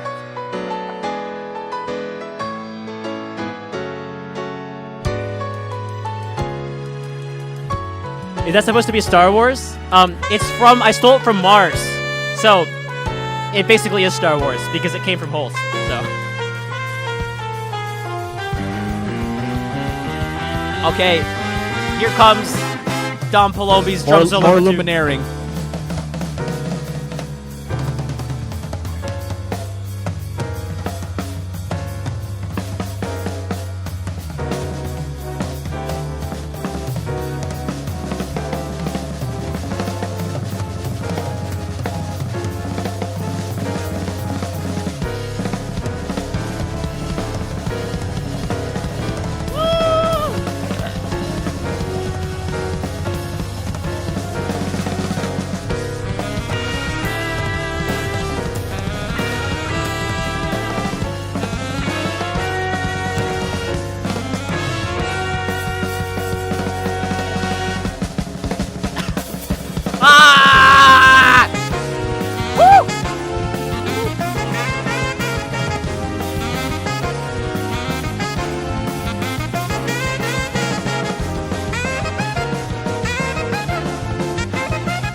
Yeah. Bruh. Ah. Bruh. Oh yeah, that's right. Yeah, I do throw the guitar pick at the end of that song. Oh yeah, you throw So the. fun. Oh, I'm toss the editing. guitar pick I'm across editing the room. video for that tomorrow. I gotta find that take and use it in the, use it for the end. I Yeah. think it was take 2. I think so. Yeah. Yeah, it was take 2. Bruh. Woo! Yeah, awesome drum solo. Done. I think I remember like somewhat vaguely like when I was listening to the one of the rough mixes of that song in the car, and during like Dom's drum solo, I noticed I looked at the speedometer, I was going 95. You know. Okay, you know what the ironic thing about that is? So when I was coming up with the name of this song, before I had come up with the Resistance, you know what my working title was? What? Speed Limit. Hey. Mm. Well, okay, so it worked, Carlos. You still manifested it. You know, it's still manifested. I went 95 on the freeway. Oh my gosh. I actually remember you were saying one time, like when we were listening back to the drum solo, I was like, or like you were saying, this isn't Luminaire, this is rage. This is rage. anger. This is just like. But then I was just realizing that's me being angry at Josh, telling me his favorite restaurant was Olive Garden. Oh no. Oh, don't start this. Don't start the Olive Garden. No, It's just it's a joke. It's a joke. it's a joke. Yeah. No, that I still can't believe I played that drum solo. That was, bruh. I don't even know what to say. Yeah, nice job, Dom. Man, that was Yeah. that track was definitely we That was hard. we all spent a lot of time practicing that one. Like That one did, was definitely one of yeah. the hardest ones. I yeah, like there were so many moments during the so for the context of this recording trip, all the guys had about about a week that they spent here in the Seattle area. Like they stayed at I got a hotel for them. They stayed for a couple of days. We had a couple of days of rehearsal before we went to the studio. I think it was like 2 days of rehearsal. I think Yeah. 2 days, and then we had 2 days of Studio two days time. of studio, then like a hang Recording. day, and then like the day everybody left. I think that was all we did. Yeah. Mhm. Although I do vaguely remember, correct me if I'm wrong, I think I remember the second rehearsal day, we only really rehearsed for like the first couple hours, and we realized like most of the stuff was, we were pretty good. So then we had that whole afternoon where everyone was napping in different parts of your house. Yeah, yeah, I remember that. I was in your yeah. backyard playing mandolin, and then like Yeah, Rob yeah. was down Friends there with Looker. playing like Yeah, like I walked up upstairs and I heard this little guy. I heard this guy, like I heard this cute little mandolin, RPG, medieval RPG town music from the background. And I was like, "Am I in Disneyland or something?" And then I walked outside and it was just Josh practicing. it was me just sitting in your backyard playing mandolin. Yeah. But there are so many we moments. didn't even play all the songs on the second day. We just played some of them. Yeah, only We some played of them all them. the first day, and the second day we just played a couple of them. Yeah, Yeah, we didn't. few We of them. did. We definitely didn't over rehearse. No. I think we were like. Oh, we were- I remember you specifically said you did not want to over rehearse any of this. Exactly. Yeah, Yeah, that's because Specifically That's mentioned right. that. yeah. So we basically, I think every song, with I think the exception of Luminaire, we did 3 takes, and we used the third take for pretty yeah. much all of them. So this is like the third take of Resistance. And Luminaire we did more because it was that weird Yeah, like, with splicing with thing Luminaire, we did, actually right? recorded the intro, the out of time, and the tempo part separately, and then I edited them together in the end. It feels normal. Yeah, that was super cool recording that to a cello drone because because of the key and all that. And Yeah. How high you wrote and how tiny the spacing is on it. Like I don't think I've ever played this high on a bass. So Yeah. It felt like playing violin. The notes were so close Yeah. together. Well, I'm glad that you had that experience playing violin because that probably helped you play it on fretless. Oh yeah. Yeah. Yeah. The trick is just lots of vibrato and it'll sound better. Yeah, lots of vibrato. Yeah, so Lots of vibrato and melodyne, I right? forgot the. I wasn't gonna bring that part up, but I was gonna say. Hey, listen, we all do it. We all do it. At least Yeah. Andrew's not here. on, some studio on my extras. voice on my Instagram videos. That's it's my- melodyne all over the place. You know, when I go to bed at night, I brush my teeth with Melodyne toothpaste.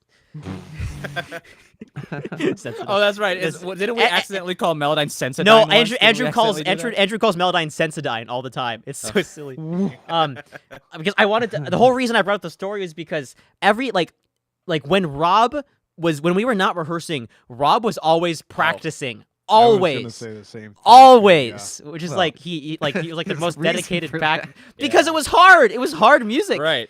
Well, Yeah. Those piano parts are no joke. No, And it the was that. reason- Oh, Oh, it was no, that okay, part okay, too. hold Where on, it was hold on. it was just you, right, Rob? It was just you on that one part.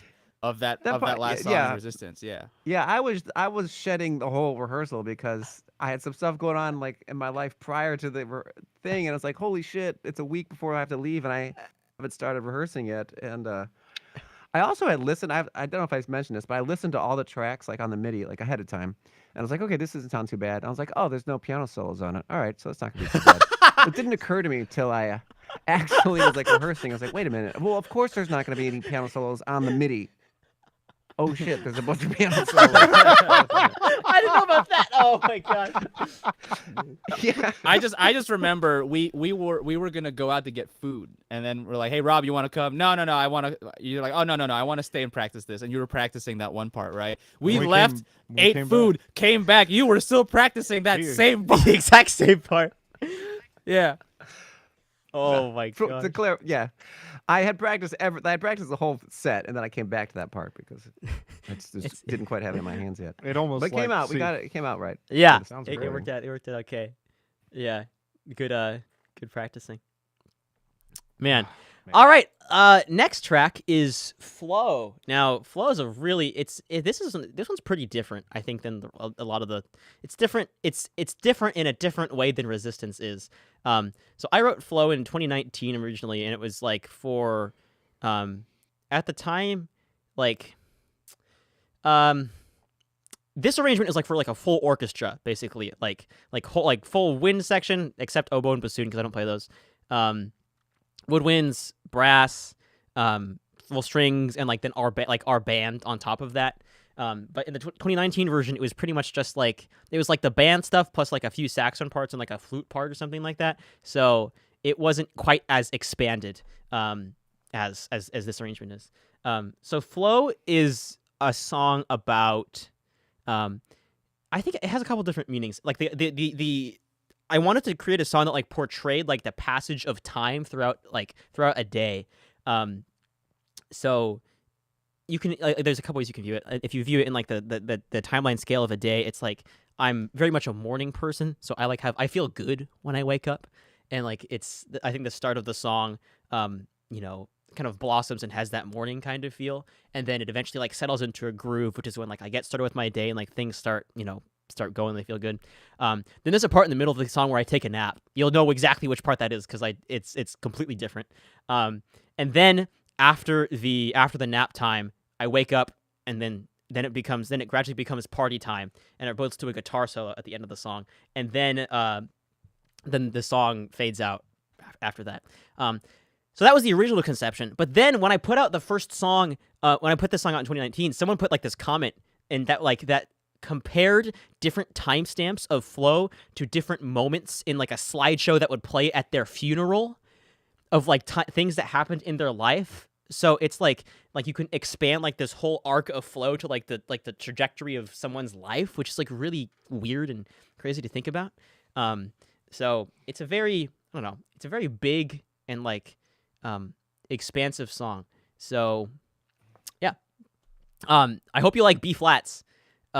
In octaves. Rob plays a lot of those. There's a lot of B flats in this song, even though it's not in great. B flat, but there's a lot of B flats. So here This is one and forward. Yeah, that's kind of a meme because I liked B flats at the time. I don't know why.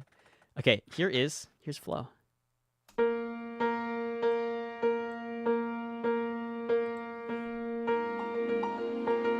Budapest strings are on this one as well.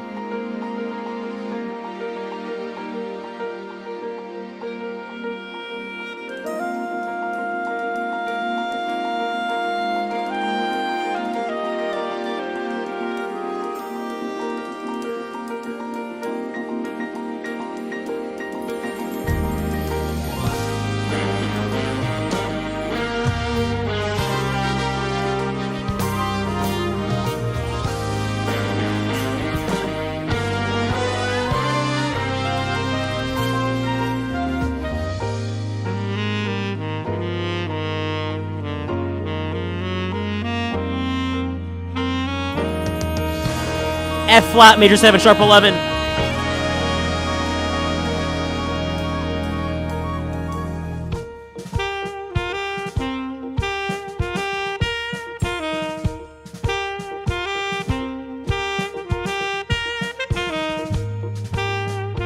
That triangle. Yeah. It's electric. Rob on the Rhodes there. It's so solid. Oh, Yeah. wait, that's pan. It's electric. It's electric. I love the sound of the kick drum. It sounds so good. Solid. It's like walking. Yeah. Let's jog. I just love this melody. It just feels so timeless. Mm. Plucked it out of the air. Yeah.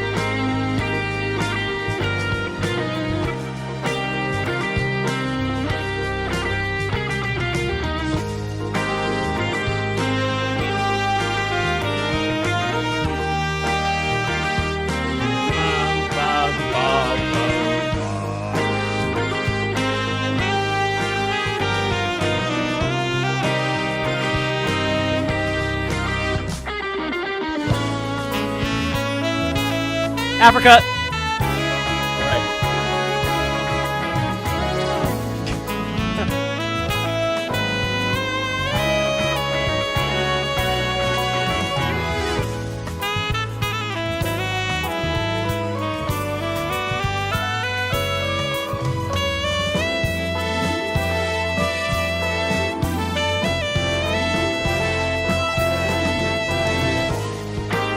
I love the heart part in there. That was fun.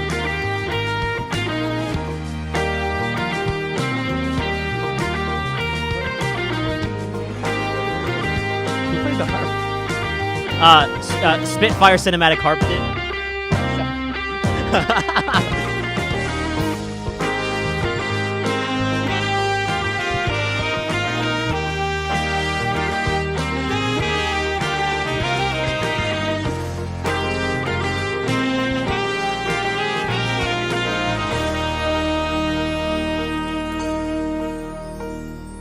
Oh, my favorite part's coming up.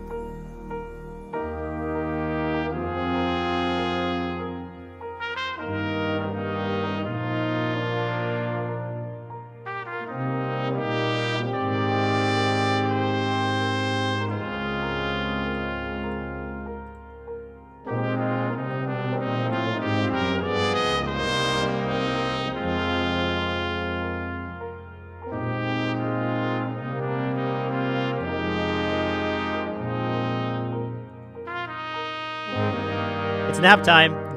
Yeah, everyone's saying nap time in the chat. Good night, chat. Good night, chat. We're gonna wake you up in like 15 seconds though, right? Yeah. We're gonna go to a party with a certain special guest.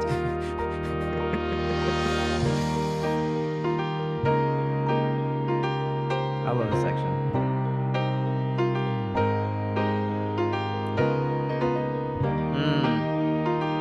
Those vibes, right? A little bit of vibes, yeah. Rhodes, right? Those are the Rhodes and vibes. That sounds like an alarm clock.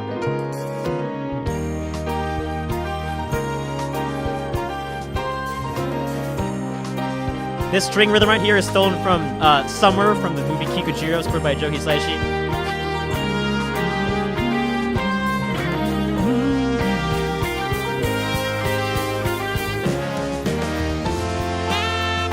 It's like driving down the freeway at sunset, Yeah. right? In a convertible, right? Yeah. Yeah. Top down. Mm-hmm. Party time. Our face.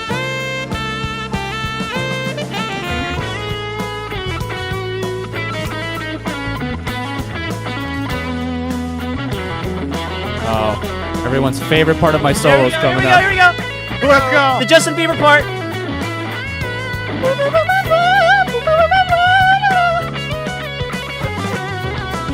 Is it too late for me to say sorry about that?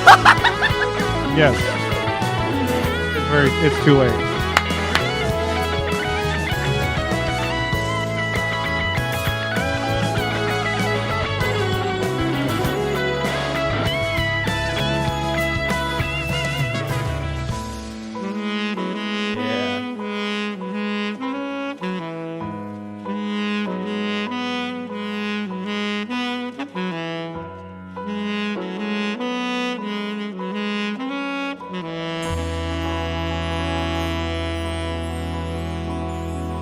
Time for bed. This is sleep time.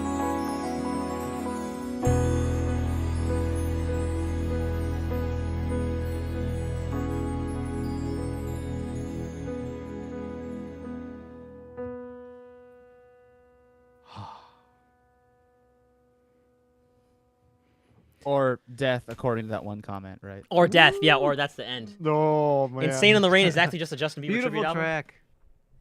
Thank you, yeah. Rob. Thank you. You caught us. Yeah, Dang. it's a beautiful Great track. track. Yeah. Beautiful song. The arrangement of it is gorgeous. Thank Everything. you. The harmony, the melodies. Yeah. Did you Feels like play a out whole- that Yeah, whole that brass one. section, Carlos. Yep, that's all me. Yeah. So Wow, okay, here's some man. so there's a lot of interesting behind the scenes about that brass section. So, if you notice, so if you listen to the piano part.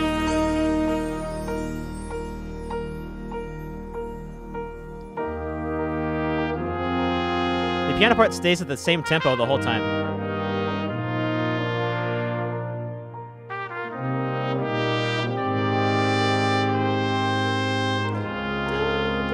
So the way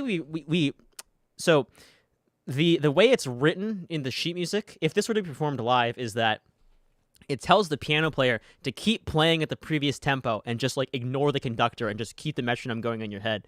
And then the conductor conducts the brass ensemble separately to play that chorale, and the piano ignores it. And then they like sync back up at the end together.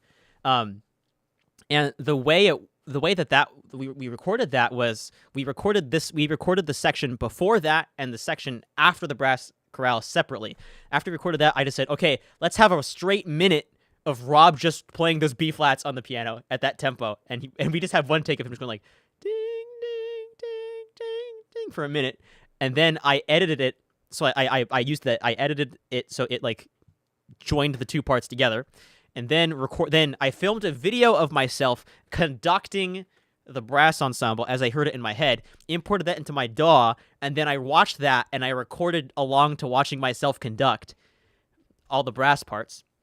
So I think that chorale is, I think it's trumpet, 2 horns, trombone, and a tuba. And I own a trumpet, I own a flugelhorn, I now own a French horn, I own 2 trombones. I don't own a tuba yet. So all the tuba you hear in this track is actually a flugelhorn, pitch shifted 2 octaves down. Amazing.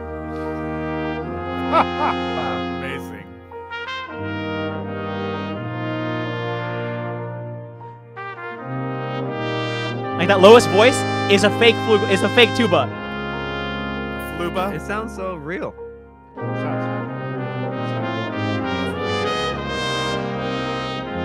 It sounds so good.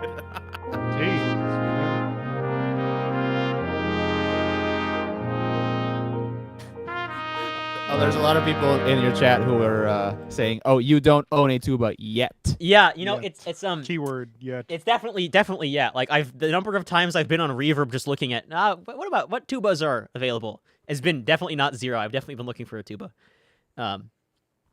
So at some point, but You should sell that cymbal to Dom and use that money to buy a tuba. that's I'd have to charge. Tubas are more expensive than that cymbal, unfortunately.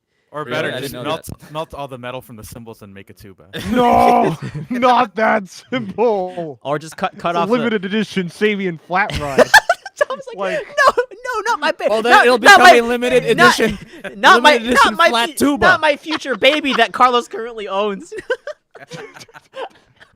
I mean, if Carlos keeps the symbol, that's up to him. Yeah, I'm sad to admit that the fluba. See, like so originally I was going to use like a sample library for the tuba, but I could tell, like I can always tell in the transitions between notes. And the thing about pitch shifting, I don't think it would have worked if it was like a solo tuba part, but because it's underneath all that stuff, like your ear doesn't hear any of the higher harmonics because that's being occupied by all the rest of the instruments. You just hear mostly the fundamental stuff, right? And the fundamental sounds fine when it's pitch shifted. Also because the flugelhorn is a conical bore brass instrument, as is the tuba, right? So when you pitch shift it, it has a similar timbre down low. Because trumpet, trombone, and bass trombone are all cylindrical in that they like the bore stays pretty much like a cylinder the whole time. But tuba expands over, so it has a different overtone structure, which is more similar to the flugelhorn. So when you pitch the flugelhorn down, it's the same. Yeah, actually, someone's pointing out Seb Skelly. I actually stole this trick from him. So that's where I got it from, because he has some brass quintet stuff, but he doesn't play all the big brass instruments, so he just pitches down some of the higher ones. So It's genius to How did you conduct come up with the idea yourself, though. to have the piano going while you have the chorale at a different tempo? it was the idea that I wanted the pulse of the piano was representing the flow of time. That was that was the reason that those quarter notes keep going throughout the song. And even in moments of when you're not conscious or like you're asleep, time never stops. Time is always flowing, right? And in this, and I wanted that to be represented, even even in the moment of when I'm napping, or if you could view that as I don't know, ascending to some higher level of consciousness, that section of the piece, time still keeps going as is. Time doesn't stop for anybody, until the very end of the song. Yeah, it's brilliant. It would have You a do very get different sense that something is drifting off all of a sudden and separating. Yeah, just it like would thinking about it would the definitely have a different feel if there was no piano, because then you lose sense of there's no time here. Right. There's also I think that also came from there's a concert band piece that's written by Eric. Is it by Eric Whitaker? I'm not sure. But it's a piece about trains or something, and there's a section where the chimes player is instructed to they're playing on the chimes, and they're replicating the sound of a railroad crossing. Ding ding ding ding ding ding ding ding ding ding, that thing. So the chimes player is instructed to play that rhythm at the same tempo, even though the rest of the ensemble is doing the train startup sound. It's the whoosh, whoosh, with and they're using snare and stuff like that. So you hear the sound of the railroad crossing. It's like a sound design thing, right? But being played by the chimes, but that doesn't change tempo. Great Locomotive Race. That's what it is. Yeah, I forget who that's by. I'm so glad somebody knows that. That's that's where that one came. Locomotive Chase. Yeah, man. All these things from my background, they come up. So, yeah, that's the story of that one. I hope you all like the. Really quick, another thing I noticed about that the piano and the chorale. Oh thing. yeah. I was just now, while you were explaining that, I was trying to imagine the chorale by itself without the piano there. Yeah. And I think the piano tethers the chorale and makes it a part of the rest of the song. Yeah. Because if it was just the chorale by itself, it's why is this here? Exactly. Right? Yeah, because there's no reason for this to be here, but with that there, it's it's still it's still the same song. It's still part. Yeah. Yeah. It's like the tether, right? Well, the, tether the whole it's like a nap, but also a dream sequence at the same time. And in this there is no shared thematic material between the chorale and the rest of the song. Whereas I think the rest of the song is very thematic, and then it uses the ba ba ba ba somehow, in different variations. There's a couple melodies, but there's no link between that chorale and the rest of the song. So it's supposed to be like a dream, right? That doesn't necessarily have any grounding in logic or reality, right? So there's no shared there's no shared motif, there's no shared grounding in reality there. So but the only thing is still the little passage of time underneath. That's the flowing of consciousness, the flowing of time underneath it. So those B flats, man. Yeah. Oh yeah, gotta love them B flats. Yeah.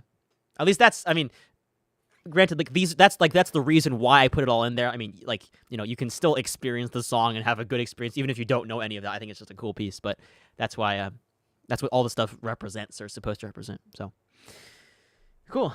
Alex Arujo is asking if I'm attending any of the 8-Bit Big Band concerts this year. They're playing at MagFest, and I think I'm playing with them. Not as part of the as a featured artist with the 8-Bit Big Band. So if you're going to MagFest, I'll be there. So yeah, that'll be fun. Yeah, man, that was a lot of background on this one. But there's also a lot of background on the missing piece. Oh, here we go. And here we go. And this is another one where you're how much do you want? How deep do you want to? How deep do you want them to go down the rabbit hole? I think I know exactly where I'm going to stop on this one. because this one That's is probably for the best. yeah, I think so too. I think so too. Love hearing all these intentional choices about your compositions. Thank you. That's why that if you most of these stories are not all of them, but a lot of these details are written in the video descriptions of these videos that are coming out. And they're also available in like the additional informational pages in the sheet music collections. I put the description there too. So if you want to reread them, you could read it there, or I guess watch the VOD of the stream, which will be up on YouTube. So here's the missing piece. The missing piece is this album's breakup song. It's the sad breakup song. I'd like to, I don't know, not regardless if you've been through like a relationship breakup. I think it's about the feeling of grief of something leaving your life, you know, which we all experience at some point, of something leaving your life and like leaving like this hole behind that you have to fill.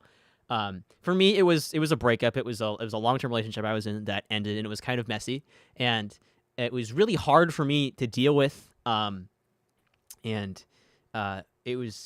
suffered a lot because of it. I think between that and my experiences mentally dealing with COVID, I think either of those two would go down in like probably the worst times of my life.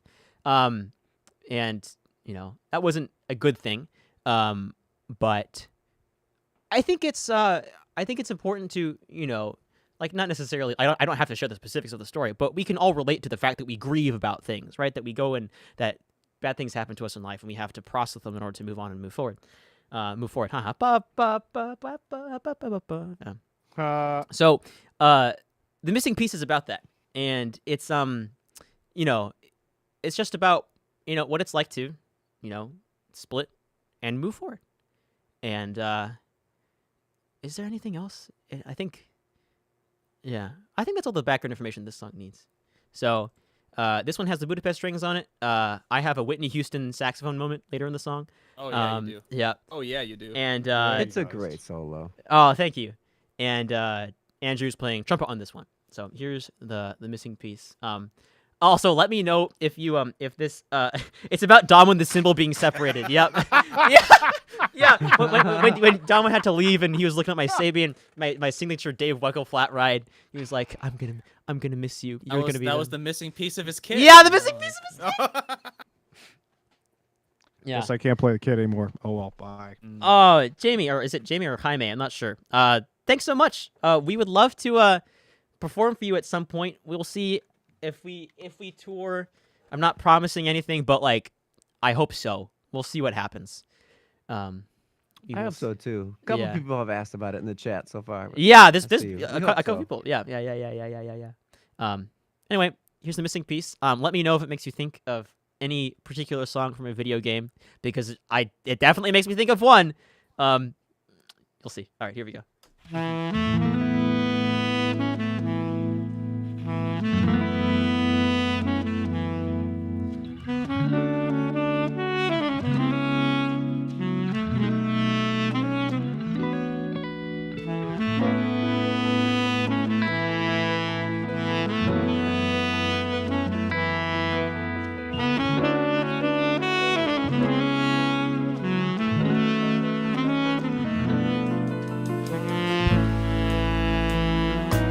So lush.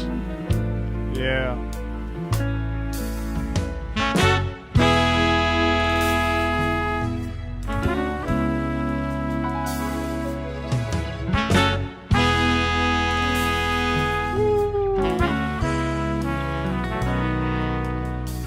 Space.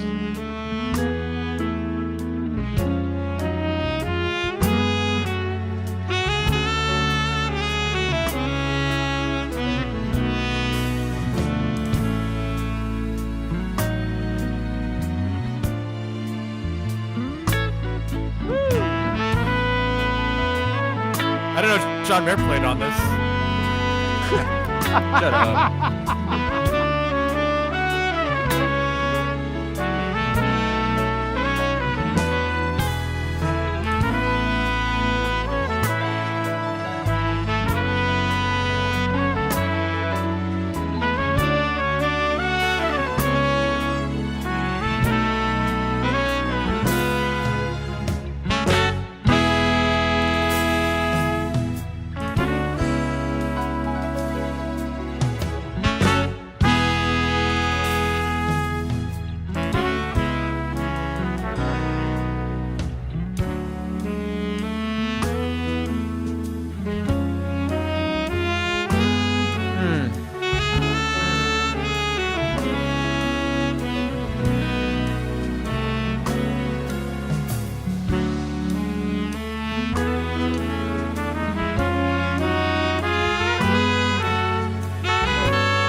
Zelda's lullaby motif, right? Yeah, actually a little bit. Oh, now we're in the anger stage of grief. Yeah, this is the anger one. I hit that side snare so hard.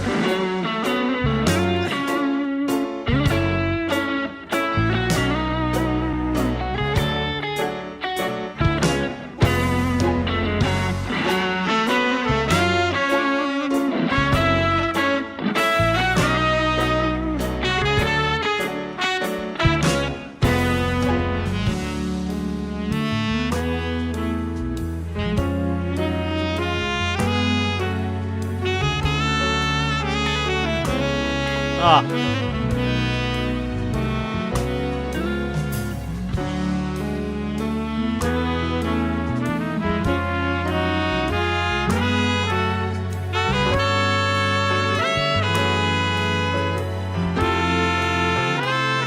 Oh, that modulation. Okay, here's my Whitney Houston. Woo! Let it out, man.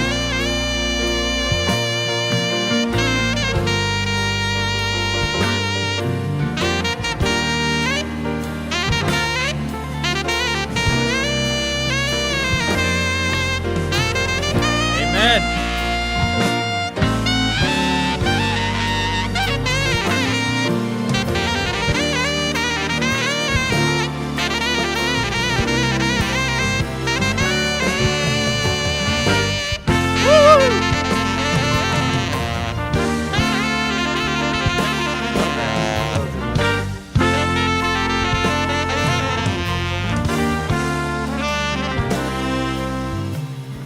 Hallelujah.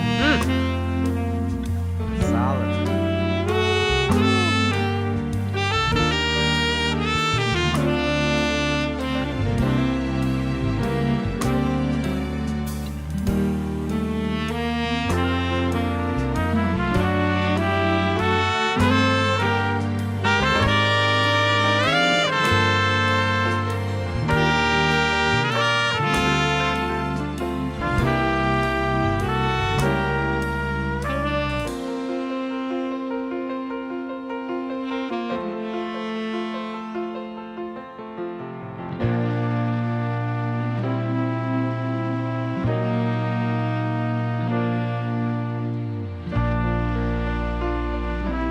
Minor 4.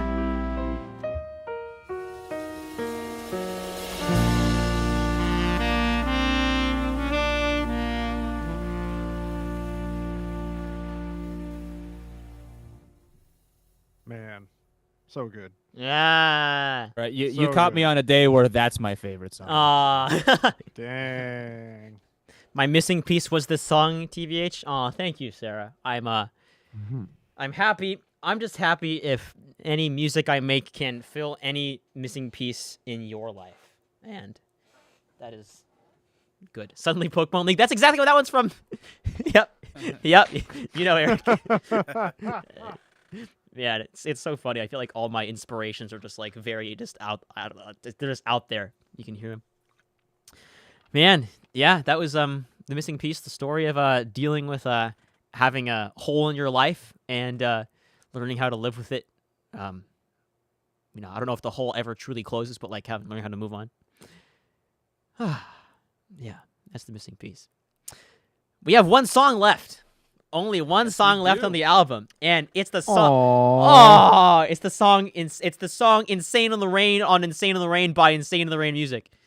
If you listen to it outside when it was predicted to precipitate and you were in a mentally unstable state, you would be listening to "Insane in the Rain" from "Insane in the Rain" from "Insane in the Rain" by Insane in the Rain while you were insane in the rain. Wow, how many times did you rehearse that in front of the mirror? I didn't. I just made it up. Oh, wow. Insane in the Rain by Insane in the Rain Music. Wait. From Insane Insane in the Rain. Wait, Insane in the Rain from Insane in the Rain by Insane in the Rain Music while Insane in the Rain. Did someone in the chat clip that so we can verify exactly what he said? We can go back. Something like that. Oh, man. So, I think before we get into the story of this song, let's do just some housekeeping things. Just to remind you all of wait. What am I going to do? What am I trying to say? Yes. Let's start with if you like what you've heard and you want to support me and support the existence of Insane in the Rain original music, or just Insane in the Rain in general, best way to do that is to go to Bandcamp. The link is in the description, and pick up a digital copy of the album or a CD. Any of that is very much appreciated. The CDs are arriving at my house in the next day or two.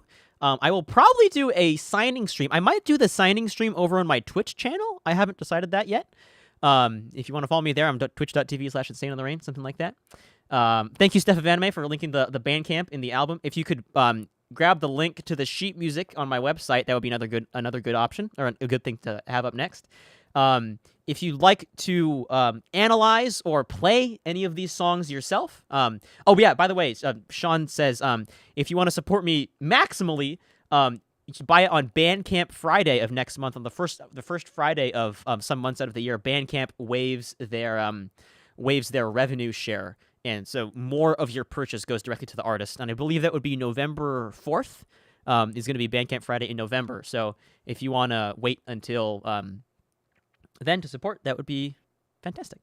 Now about the sheet music, there is sheet music for every single song on this album. I wrote up the full scores, parts, all of that is available on my website. And there's a discount code. Let me just make sure I do it right yet. The discount code is launch20 in all caps. You can use that on any combination of sheet music products on the website. There's individual songs, and then there's a collection of all the songs on the album all put together. So that's 8 songs worth of full scores and individual parts for everything. So I hope you get use out of that too. It's really well written out too, by the way. From us who have played it, it was really well written out, easy to read. Yeah, you did a great job. Oh, thank Carlos, you. on the Yeah, parts. man. Thanks. Clear. Love it. Yeah. This man took so much time not only to learn our individual instruments, but that used that knowledge to make the parts even better. You know that. Yep. It's Yeah. like And that's like something knowing that, who he was writing for, Mhm. you know, like that's something you don't commonly see from somebody that's like doing their own thing. So big props to Carlos, man. agreed. Thanks so much, everybody. Launch 20 will be active until November 4th, actually. So the same day as Bandcamp Friday. The first 2 weeks of the album's launch is how long the thing. You see Taladar? I accidentally put lunch 20 and added free nachos. Hey, wait, where are you getting these nachos from? I don't have we didn't produce any nachos for this album. Oh my goodness. You go to Side twitch.tv/ Yeah, Never mind. side nachos. Why did it add nachos and not breadsticks? I don't know. Oh goodness. Just seeing Dom facepalm is enough for me. It's great. It's great. How dare you, Josh? There will be another update thing is there will be vinyls available for the album.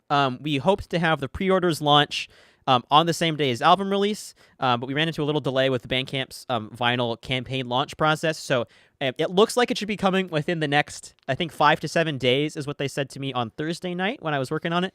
So probably sometime within the next week or perhaps the week after. But I will email the vinyl notification list. Steph, if you can find that link, that one's kind of more of an obscure link. Let me see if I can. I might have it.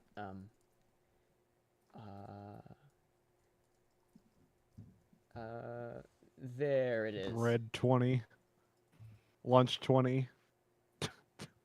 Yes, here's the link for the vinyl notifs. You can subscribe to my mailing list, and I'll send an email when they launch. The vinyls they're gonna be. It's an unlimited quantity of vinyls, so they'll make as many orders as we get. So I'm gonna order 1 million. Thanks a lot, Nico. You now have an arsenal for my copy paste. Great, awesome. So yeah, when those launch, I'll send out notification there. And then it'll be like a crowdfunding campaign thing, where basically if we get enough orders, then Bandcamp will produce as many vinyls as we ask them to make within reason, I guess. I don't know, maybe not a million. Oh, I'd like to see us try to do that. I think it's gonna be a double LP. It'll be 2 discs. The reason is that it's like there's just enough music where it won't fit on a 33 RPM double-sided. So we're gonna do 2 double-sided 45 RPMs. And like that'll fit. So wow. How long is it? 47 minutes, I think. It's Yeah, it's like that's just 2 minutes. it's 2 like 3 just minutes too over. long. I know. Much over. I remember I was kind of planning that. I was like, man, that's too long for one. But I don't know. You get 2. So that's happening in the next little bit. Yes, that is happening. I mentioned the signing stream. The videos for Resistance. Any signed vinyl. There will be some higher up tiers of the vinyl crowdfunding thing that I think will have some signed vinyl. And we need to hear back from Bandcamp about that. But if they let me do it, then we'll have some signed vinyls. Before we get to the background of the song, I'd like to introduce the band one more time, just so you all know who you're talking to, who's been on before we say goodbye after this last song. He was here earlier. Andrew Sumabat on the trumpet, trombone, and flugelhorn did a fantastic job. Claps for Andrew, even though he's not here. I don't know what he's doing right now, but he was a great member of the band. Josh Vasquez on guitar, bottom left. He played acoustic guitar on Luminaire and electric guitar and everything else, and inserted And Justin slide guitar on and Luminaire. and slide guitar on Luminaire. I didn't point that very out. subtle in the It's- intro. Very yeah, subtle. it's very, very subtle. But if you watch the video, that's the proof that it happened. Yeah, it's the room where it happens. The room where it happens. The room where it happens. Anyway, next up is Rob. Smooth operator. Next up is Rob Kovacs on piano, piano and Rhodes. Hi. He did all that for the album. Nico Mendoza on fretless bass and fretted bass, and yeah, I think that is that. You play a lot of things, but you only played those on the album, right? Mm-hmm. Yeah. Okay. Just had to make sure. And then Don Polobi on the drums. Yay. Yay. I also want to give shout outs to Ro Panaganti and DJ Steamy Pete, Allison Martin and Katey Ritchey for being the video team that filmed all the videos that are going to be uploaded to the channel. Especially Ro, because I've known Ro he was like one of the first people I ever met doing YouTube collabs. We've known each other for like 10 years. So I don't think The he's first video I ever watched of you, it's you and Ro. It was probably like Kakariko Village, like way back in the day. No, it was Maybe. to Xanarkand. Oh, the Xanarkand one. That Right. one. Yeah. One, yeah. My So personal favorite's the DK rap. don't look up that one, please. There's no reason to look that one up. It's too late now. It's already in the ether, you know. It's man. out there. Anyway, anybody? Yeah, shout out to Cosmo over at Yeah, shout out to Cosmo and Avast Cosmo Recording. was Oh good. yeah. Shout out to Cosmo there. Sebastian at Alpha One Photo. None of you guys met Sebastian, but he was the guy who took the picture for the cover art. Okay. Nick Marinelli for helping me with getting the CDs manufactured and shipped. And Nick. We love Nick. yeah, and thanks to Steph being from Mod in the Twitch stream and also being the best support person I could ever ask for. Anybody else? My parents. Thanks, Mom. Thanks, Dad. Of course. I think that's it. So let's get into Insane in the Rain. Someone in the chat asked if I felt pressure of having a song called Insane in the Rain on the album Insane in the Rain. Yes, I did. Like, holy crap. Do you know how hard it is to write a song about yourself and have it and try to like it? Whew. It was so difficult. It was so difficult to write a song called Insane in the Rain. But my philosophy for this was like I wanted to write a song that encapsulated like the energy and the spirit of Insane in the Rain and what Insane in the Rain has been over the past 10 years. Because September 8th this year when I announced this album was my 10-year anniversary of being on YouTube making videos, which is nuts. And it's changed my life in so many ways. I've met so many wonderful people. I've met all of you because of YouTube. If I hadn't been doing that, our lives would never cross paths. So I am so grateful. So how the heck do you write a song that encapsulates all of that? It was really hard. And There's a lot of resistance in writing this one. This was the last track that I wrote for the album because I procrastinated on it. I was like, oh god, I can't do this. It's too hard. And then eventually I did settle on something, and I settled on it and I finished it. It's a big band tune. It's a big band's worth of horns, then guitar, piano, bass, drums, rhythm section with a solo tenor sax and trombone part on top of the big band. So it's a huge ensemble. I'm playing all the horns in the big band part. So 5 saxes, 4 trombones, 3 or 4 trumpets. That's all in this track. It's all me. And when we had us as a band, we had like an internal listening party when the album was done. And at the end of that session, I was like, guys, I love the first 7 tracks of this album.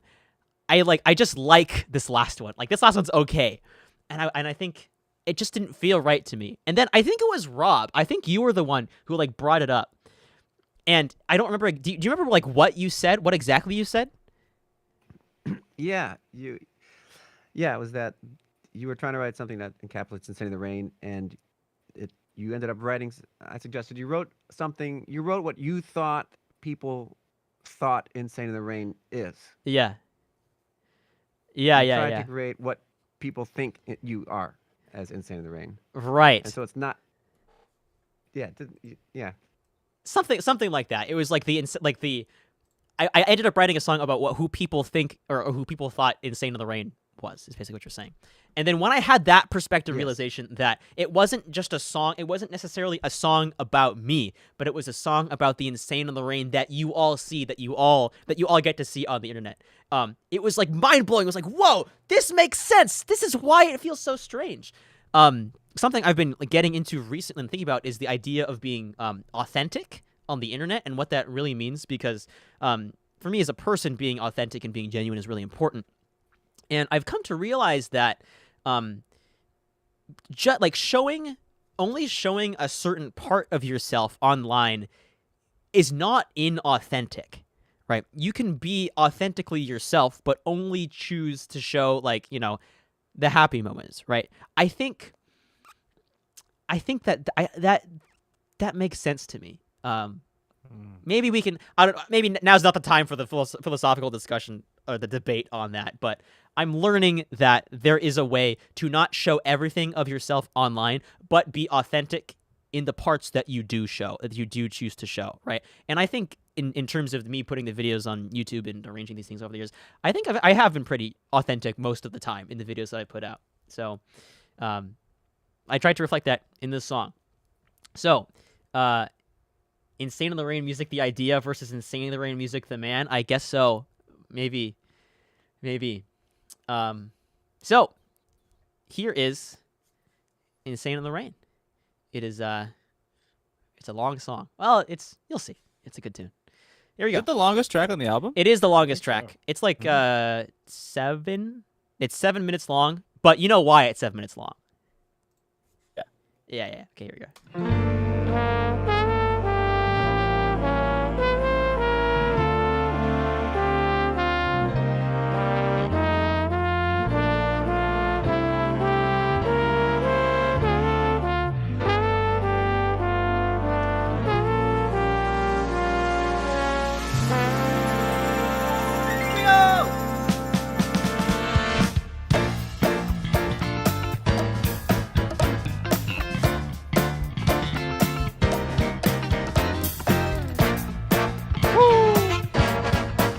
Ladies and gentlemen, introducing Insane in the Rain.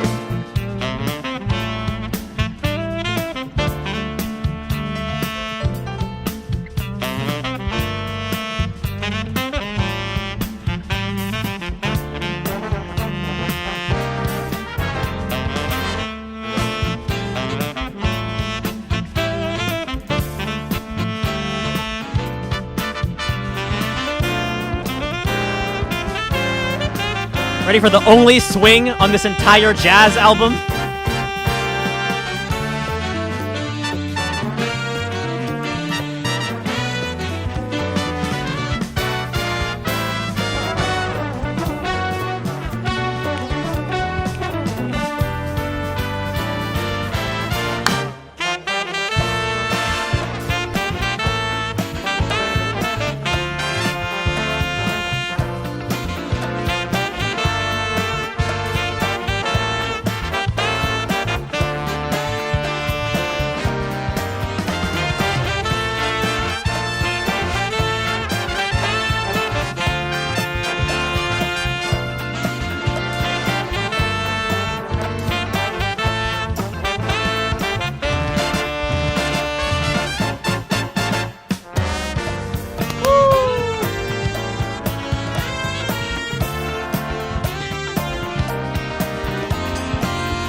Ladies and gentlemen, are you ready for the Insane in the Rain saxophone soli?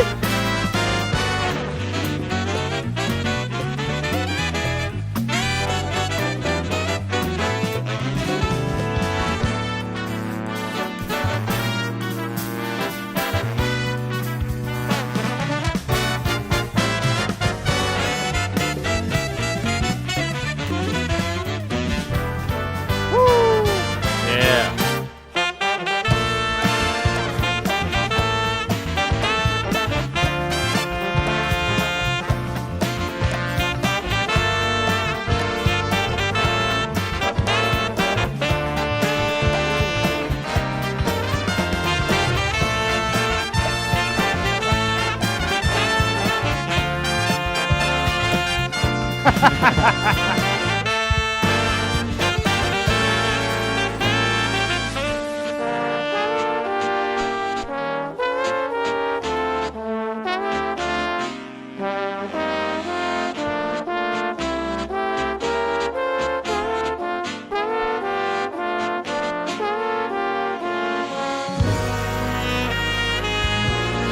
It wouldn't be an Insane in the Rain song if it didn't just randomly go up a half step.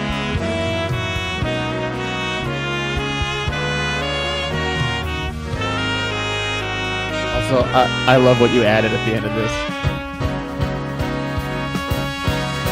Oh wait, no, sorry, we're not there yet.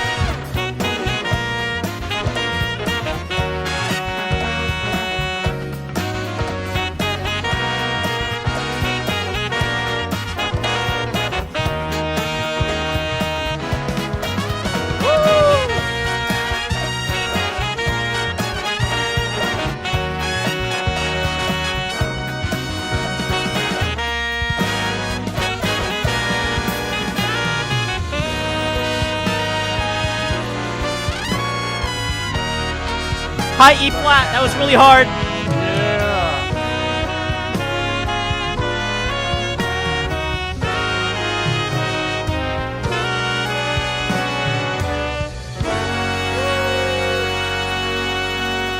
Here comes Count Basie. Let's do this one more once.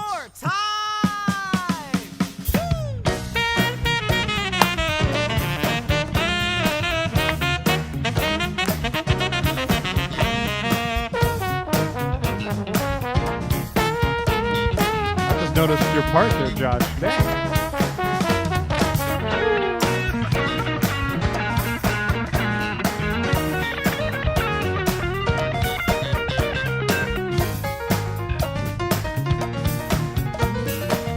Shout out to Steph of Anime for helping me with the claps on this part.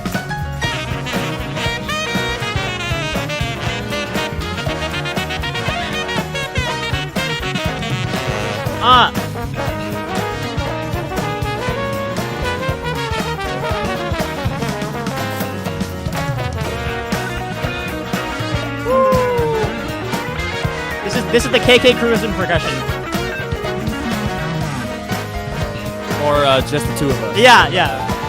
Or that one Jamiroquai song. Okay, here's the ending. Here we go. Not me missing the downbeat of that.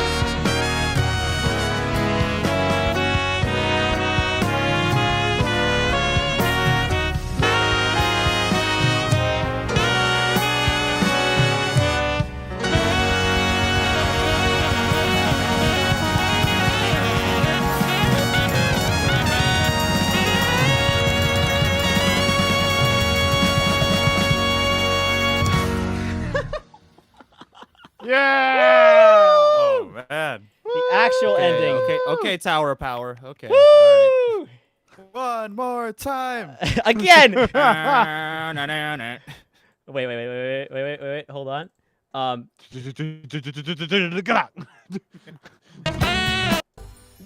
more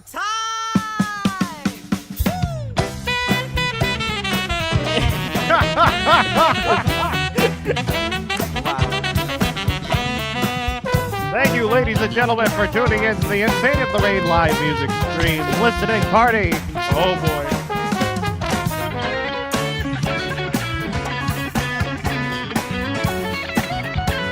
It's our version of Beyonce's Love on Top.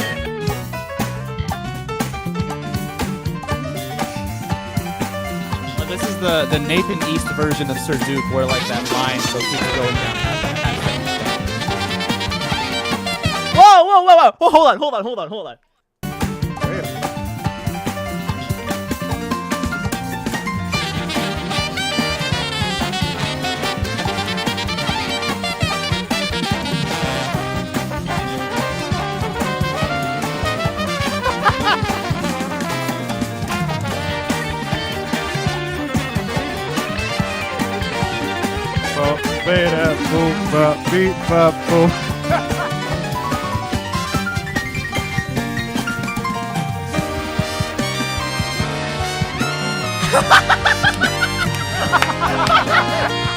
We gotta wait till the end. Nightcore.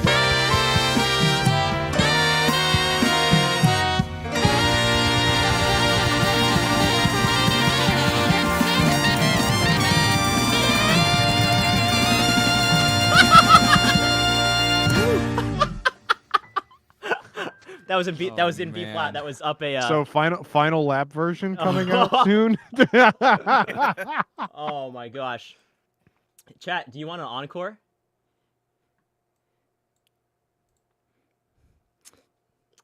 We have a special selection.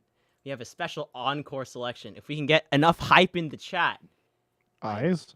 I may. Is it Rob's hype downbeat on the end of that one take of Ubuntu? No, it is not. Is that the? It is not. If we can get enough, if there's enough hype in the chat, I don't even know what this encore is. Yeah, me neither. This is a surprise to all of us except Carlos.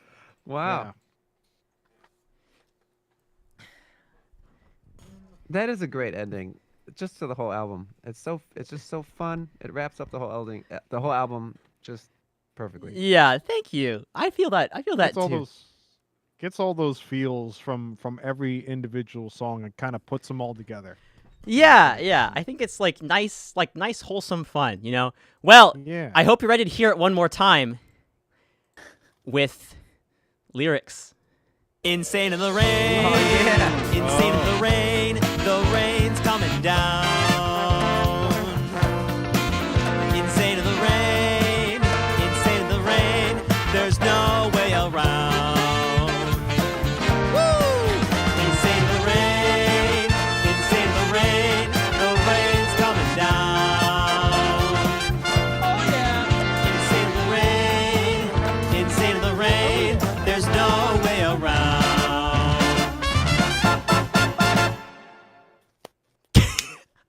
Yeah.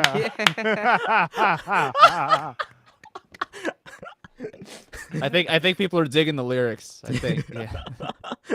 That's how I came up with the melody for the song. Was I was just like, how do I sing "Insane in the Rain"? Insane in the rain, insane in the rain. The rain is coming down. I'm not releasing this lyrics version.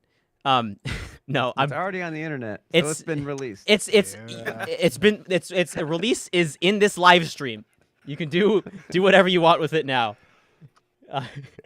You have a good voice, Carlos. Thank That's you. The first time I've ever heard Yeah, you he sing. does. I think Yeah. I just don't sing a lot. But I think it's one of those things where like there are some, you know, like air, like breath management and air support like carries over from other instruments too. Man, I think that's it. That's that. We played the whole album. It's a heck of an album. Aw, man. Thank you guys so much for, well, first off, like, thank you guys in the band for being here and joining me for this stream. It's been so much fun, and thank you for recording this project with me. It was I mean, it goes without saying, it was so much fun to do in the studio. You know, I think we will have to do it again at some point. In some new context. Definitely. I don't know. We'll see what sort of context it ends up being. But as long as I can get my green eggs and ham again, you know. Yeah. I think I'll make sure to write that in the budget for the next time that you got to get your green eggs and ham. Yeah. Wow. Thank you guys. Yeah. Just thank you guys so much for making the album, believing in me, and being willing to do a project like this. It means a lot. And thank you to all the other people I mentioned to help make this album possible. And thank you to chat. Thank you everybody who's listened to the album, who's already picked it up, who plans to pick up the album. just all the support you can provide, or you can and have provided, is definitely felt by me as someone who's very much an independent musician on the internet. Just putting something completely original out there is really scary and really hard, and there's no like existing audience for it to relate to in the same way that there is a cover, right? So for all of you who have stuck around, you've probably found me through my covers. If you found me through the originals, that's great too. But if most of you have found me through the covers, thank you for sticking around and for listening to this project. And I hope it's everything you've wanted in Insane in the Rain, Insane in the Rain music original album titled Insane in the Rain, with a song Insane in the Rain on it that you could listen to while being insane in the rain. I think that's all. Thank you so much, everybody, for support. Links in the description for stuff. You guys have anything else you want to say? Yeah, I just want to say, I know I kind of speak for all of us here when we say, thank you for choosing us to be a part of your record. Carlos knows so many different musicians and people he could have picked anyone to play on this record, and I think we all feel pretty special and honored to have been asked to play on it. And I certainly feel extremely proud to be on this album. I think it's an absolutely great album. Every song is beautifully written, thoughtful, moving, and meaningful. And thank you. I feel grateful to play with all of you, Nico, Josh, Dom, Carlos, and Andrew, because you're all amazing musicians, and so I'm just super proud to be part of this record. The feeling is mutual, Rob, and I also want to say thank you for trusting us with your music, Carlos. Mm-hmm. It's one thing to write for an idea that you have, but trusting us with your visions, with your thoughts, with your feelings on all this stuff, and giving us a chance to put our own little spin on your stuff too is something really magical. So my pleasure. And we love you, man. Love you guys too. Thanks for being here. Add Ubuntu energy in here right now, y'all. Yeah, this is Ubuntu energy. This is what I'm talking about. It's all about the collective. It's all about sharing things with each other and sharing feelings. So, question. Yeah. So, people can buy the CD now. They can download the music now on Bandcamp. Yep. If they want to be notified about the album, the vinyl. Yep. What's the best way? There's Steph, if you've got the vinyl notification thing handy, there's a link you can click that takes you to a page on my website where you can enter your email to get added to an email list. And then once the vinyls launch in the next week or next couple days, I will send out a notice that they're alive for that email. That'll be your notification. I don't know. Spam that link, Steph. Spam that link. Smash that link. Everyone click that link. Yeah. Smash that freaking link. I got it. Break that site. Don't actually break it. I got the link, but Steph can do double duty and help me with that too. Yeah. What are these? Oh, thank you to Matthew Caballero for purchasing the album literally right now. Wow. Yep. Let's go, Nice. Matthew. Woo. You'll love to see and it. thank you, Devin Carr, for also getting it literally right now. Cool. Yeah, I just want a second. If anyone listening have enjoyed what they've heard and liked the music, you could tell we all put a lot of music into this, and certainly Carlos has put a ton of work into this. And the best way to support it is to buy it on Bandcamp, either download it, get the CD, favorite it on Spotify. That stuff really helps too. That's true. Subscribe, like, comment with all the released videos and the coming videos too. Yeah, here's the link for all platforms, all streaming platforms, and all the songs. There's 4 videos out right now. The first 4, Forward, Luminaire, Invisible Man, and Ubuntu, are already out on YouTube as videos. Resistance, Flow, Missing Piece, and Insane in the Rain will be coming as their own videos in the next 4 weeks. That's the plan, and then once that's done, the whole album's out on YouTube for everybody to listen to. Yay! Yeah. I'm glad we can finally talk about it. Yay! Yeah. Cool. Well, thank you guys. Thank you everybody coming to the stream. Do you raid people on YouTube? I don't know how to do that. I'm not gonna bother with that. It's called Did they add redirect. Oh, that's They lame. have a thing called redirect, but it takes like 3 or 4 steps to actually make it work. Oh, okay. I'll. You know 3 what? to 4 We'll business just end the stream. But if you want to catch me during my signing stream, I'll probably be doing it on twitch.tv/insaneintherain. the next coming days. Cool. All right. Thank you, everybody. Thanks, chat. Thanks, chat. Thanks, chat. Bye. Thanks for hanging. Thanks so much. All right. Peace out. Bye-bye.